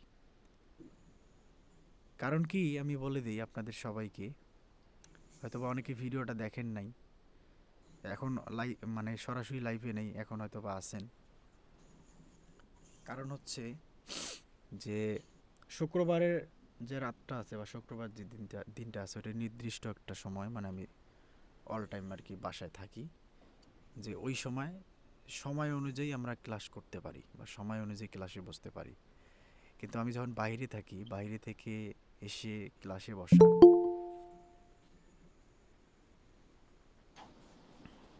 কে জানি করলো, আবার কেটে দিল। বাইরে থেকে এসে আবার ক্লাসে বসা একটু কম বেশি হয়ে যেতে পারে। যেমন ধরেন আজকে 10টার দিকে বসলাম, এমন হতে পারে কালকে আমরা বা অন্য দিন, শুক্রবার ব্যতীত যে দিনগুলো আছে, একটু লেটেও বসতে পারি ক্লাসে, ঠিক আছে? ঠিক আছে ভাইয়া। তাহলে আমাদের ক্লাস আমরা আজকে শেষ করে দিচ্ছি। আচ্ছা ভাইয়া, একটা প্রশ্ন ছিল। বলেন, কার কি প্রশ্ন আছে এখন আমাকে বলেন। আচ্ছা ভাইয়া, আমরা এফএল স্টুডিও তো এটা ফ্রিতে নামানো যায় না, ঠিক না? জি জি জি। এটাকে যে কোনো ভার্সন নিলে হবে না আপডেট ভার্সন? না না, যে কোনো ভার্সন বলতে আপলোড যেটা 21 যেটা আছে 21, জি ভাই। ওইটা ডাউনলোড করবেন, করে জাস্ট ইনস্টল করবেন। ওইটার কোনো কাজ নাই, ওইটা জাস্ট অ্যাড করে ইনস্টল দেবেন। করলে হবে? ওটা অ্যাড করে দেবেন, ওটার কাজ শেষ। কারণ অ্যাপল আর স্টুডিও কি, ওটা দিয়ে যারা মিউজিক নিয়ে কাজ করে তাদের জন্য ওটা পারফেক্ট। তবে কিছু কিছু সাউন্ড ডিজাইনার আছে, ছোটোখাটো বা বড় ধরনের, তারাও অ্যাপল স্টুডিওতেই গজলের কাজ করে, বাট ওখানে আপনি অত ভালো কাজ করতে পারবেন না। এখানে যেমন আপনি আপনার ইচ্ছা মতো ইনস্ট্রুমেন্টের ট্র্যাক নিতে পারতেছেন, ইচ্ছা মতো আপনি আপনার ভোকালের জন্য ট্র্যাক নিতে পারতেছেন, সব কিছু আপনি আপনার ইচ্ছা মতো করতে পারতেছেন। বাট ওই জায়গায় কিছু কিছু প্রবলেম আছে অ্যাপল স্টুডিওতে, ওগুলো আসলে আমার খুব খারাপ লাগে, ভালো লাগে না। ওটা নিয়ে আমি আগে খুবই ঘাটাঘাটি করছি, দেখতেছি যে ওইটাতে হয় না। তবে 21-এ কিউবাইজের মতো বা স্টুডিও ওয়ানের মতো একটু ফিউচার করে দিছে, ট্র্যাকের মধ্যে রেকর্ড করার অপশন অ্যাড করে দিছে। কিন্তু যেটা 20 আছে আগের ভার্সন, ওইটার মধ্যে অপশনগুলো নাই। তো যাই হোক, পরবর্তীতে আমি কিউবয়েস এবং স্টুডিও ওয়ানে লঞ্চ করি। তো সর্বপ্রথম আমি কিউবয়েসে ছিলাম, তো কিউবয়েস থেকে এখন চলে আসছি স্টুডিও ওয়ানে। এখন ভাই আপনার কাছে কি বেটার মনে হইতেছে স্টুডিও ওয়ান? আসলে স্টুডিও ওয়ান এটা অনেক ভালো, কিউবয়েস এটাও অনেক ভালো, দুইটাতেই সবই সিস্টেম একই আছে। বাট আমি স্টুডিও ওয়ানটা দিয়ে ক্লাসটা করাইতেছি বা এই কোর্সটা চালু করার একমাত্র উদ্দেশ্য যে অনেকের পিসি বা ল্যাপটপ এটা অনেক লো থাকে, তো তাদের ক্ষেত্রে হয় কি অনেকগুলা প্রজেক্ট নিয়ে কাজ করা সম্ভব হয় না। তো ওই সময়টা আপনি ট্র্যাকগুলো রেন্ডারিং করে করে কাজগুলো করতে পারবেন। আর ট্র্যাক রেন্ডারিংটা কি বা রেন্ডারিং কেন করব, কি সমাচার, এটা নিয়ে আমরা পরবর্তী যখন ক্লাসে যাব পর্যায়ক্রমে ওটা দেখব। তো রেন্ডারিং করলে হয় কি, আপনার পিসিতে মানে ট্র্যাকে যে প্লাগইনগুলো আমরা অ্যাড করব, রেন্ডারিং করলে হয় কি আপনার ট্র্যাকের যে এই ট্র্যাকে যে আমরা প্লাগইনগুলো অ্যাড করছি, এই প্লাগইনগুলো চলে যাবে, বাট প্লাগইনের কাজগুলো এখানে থেকে যায়। এতে কি আপনার একটা ট্র্যাকে যদি 10টা প্লাগইন থাকে, তাহলে 10টা ট্র্যাকে কয়টা প্লাগইন হইল? 100টা। 100টা প্লাগইন। 100টা প্লাগইন যদি আপনার পিসিতে বা আপনার একটা প্রজেক্টে থাকে, তাহলে তো আপনার প্রজেক্টে মানে ভালো হয়ে যাবে। মানে নাই হয়ে যাবে। তো মনে করবে যে আমার সুইসাইড করা উচিত এখন, আমার আর সহ্য হইতেছে না, অত নিতেই পারবে না। তো এই কারণে আমি চিন্তা করলাম যে আপনাদের কথা ভেবে যে আমি স্টুডিও ওয়ানে একটা কোর্স চালু করেই দেখি কি অবস্থা হয়। আর অ্যাপেল কিউবয়েজে ওইটাতেও সেম রেন্ডারিং করা যায়, বাট একটু সিটিংসের কম বেশি। তো ওইটা আমার কাছে একটু বোরিং লাগে বা একটু সময় লাগে। আর এটাতে একবারই হয়ে যায় সব কিছু। ওটা আমি পর্যায়ক্রমে ক্লাসে দেখাবো, ঠিক আছে? আর হচ্ছে পরবর্তীতে হয়তোবা ব্যাচ চালু করতে পারি কিউবয়েজ দিয়ে। তবে দেখি সবার কমেন্টের উপরে বা সবাই কীরকম রেসপন্স করে স্টুডিও ওয়ানে বা কোনটা দিয়ে শিখতে চাই, ওই অনুযায়ী করাইতে হবে। ভাই তাহলে তো আমারটা যে কিবোর্ড এটা কিভাবে শিখবো আমি? আপনারটা সমস্যা নেই, আপনারটা আমি দেখব। আপনার যেহেতু আপনার মনে হয় যে স্টুডিও ওয়ানটা নিচ্ছে না, তাই না? জি ভাই। তাহলে আপনারটা আমি হচ্ছে যে যেহেতু নিচ্ছে না, সেট আপ দেওয়ার পরেও মনে হয় নিচ্ছে না, তাই না? আমি তো আর দেখি নাই ভাই, আপনি তো বলছিলেন তো ওইভাবেই আমি আছি আর কি। ওইভাবেই আছে। যাই হোক, আপনি কিউবয়েজেই কাজ করেন, সমস্যা নাই। কিউবয়েজেও কাজ করার সিস্টেম আছে, যেভাবে দেখাই দিতেছি কিউবয়েজে যে ক্লাসগুলো দিছি ভাই ওইভাবে তাহলে দেখেন। একটা ক্লাসই পাইছেন? পিসি কি আমার? জি। আর বাকি ক্লাস আছে, দেব না, সমস্যা নেই। ভাই আমার একটা প্রশ্ন ছিল। বলেন। প্রশ্নটা হলো যে আমরা কিউবয়েজে যে একটা ভোকাল আগে পরে হয়ে গেলে যেমন সমান করতে পারি একটা অপশন দিয়ে, এটা স্টুডিও ওয়ানে নাই? অবশ্যই আছে। আমি সর্বপ্রথম এই বিষয়টা স্টুডিও ওয়ানে দেখি, মানে সহজ একটা ফিউচার। বাট কিউবয়েজে এই জিনিসটা আমি এত ঘাটাঘাটি করছি, কোথাও পাইনি। এত মানে ইউটিউব ঘাটাঘাটি, কত যে লড়াই করছি, মানে মেহনত করছি এটার পেছনে, যে এটা আমার জন্য ওই সময়টা খুবই জরুরি ছিল। কারণ আমাদের সাউন্ড কার্ড নাই, আমাদের রেকর্ড করার সময় কম বেশি হয়ে যায়, আবার দেখা যায় যে এটা সমান করা করা ভেজাল। তো এই কারণে আমি ইউটিউবে ঘাটাঘাটি করতে করতে করতে করতে করতে করতে এটা পাইছি। তবে কিউএস 12, 13, এখন আবার আপডেট বের হয়েছে 14 কিউএস। এর মধ্যে কিছু ফিউচার আছে, তো ওগুলো আমাদের প্রয়োজন নেই। 12 যেটা আছে ওইটাই অনেক পারফেক্ট, এটাই বেস্ট। তো 12টার মধ্যে 12 থেকে উপরে যেগুলো আছে ওগুলোতে এই সিরিংসটা আছে, বাট 10, 9 নিচে যেগুলো আছে 7, 8 এগুলো যেগুলো আছে এগুলোতে হয়তো বা আছে এই ফিউচারগুলো, বাট অন্য কোথাও। তো আমাদের জন্য পারফেক্ট 12 যেটা আছে কিউবয়েস, এটাই পারফেক্ট। এটা দিয়ে ফিউচারটা আছে, অনেক খোঁজাখুঁজি করে বের করছি ফিউচারটা। তো স্টুডিও ওয়ানে ওই ফিউচারটা আছে, সমস্যা নেই। এটা ক্লাসে গেলে বা পর্যায়ক্রমে আমরা এটা দেখতে পারবো, ঠিক আছে? জি, তো ক্লাস কি আমরা প্রতিদিন পাবো সাহেব ভাই? হ্যাঁ, ক্লাস যেটা হবে সেটা স্ক্রিন রেকর্ড আমি এখন এটা গুগল ড্রাইভে আপলোড করব, করার পরে এটা আপনাদেরকে দিয়ে দেব সবাইকে। এটা দ্রুত ডাউনলোড করে রেখে দেবেন। আর আপনাদের সবার কাছে আমার একটা রিকোয়েস্ট থাকবে, এটা সবার জন্য, যে আমার ক্লাসগুলা কাউকে দেবেন না। ঠিক আছে ভাই। এরকম কাজ করছে একজন, সেটা সবাই কম বেশি অনেকে গ্রুপে দেখছিলেন, কি দেখছেন, কে কে দেখছেন এই বিষয়টা আমার? জি ভাই, দেখছি একজন আপনার ভিডিও আর একজনকে দিয়ে ইনকাম করে। তো ওনাকে নিয়ে ভিডিও বানাইছি, আপলোড করছি। এরপরে উনি দেখেছে সেই মানে একটা অবস্থা ওনার। পরবর্তীতে বললাম আচ্ছা ঠিক আছে ভাই, আমি এটা নিয়ে দেখব। আমি তো ওনাকে আগে মনে করেন যে কট খাওয়াই দিছি, খাওয়াই দেওয়ার পর ম্যানেজ করতে হবে তো না। বলছি যে ভাই ঠিক আছে, সমস্যা নাই, আমি এটা এখন ডিলিট করে দেব। উনি এবার আমার এই রেকর্ডটুকু স্ক্রিন রেকর্ড করছে, করে আবার উনি আবার একটা ভিডিও বানাইছে। ভিডিও বানানোর পর উনি আবার কি করছে, ওইটা আপলোড করছে। আমি নাকি ভুল করছি, ভুল স্বীকার করছি, এইটা ওইটা অমুক তমুক, আমি নাকি ওনার স্টুডেন্ট ছিলাম, উনি নাকি আমাকে কাজ শেখাইতো। অথচ ওনার একটা কাজ তো আপনি দেখছেন। তো ওইটা উনি আপলোড করছে, ওই আপলোডে অনেক বাজে কমেন্ট করছে মানুষ, যে আপনার অনেক শেখার বাকি আছে, কিছু পারেন না, অমুক তুমি এটা ওটা।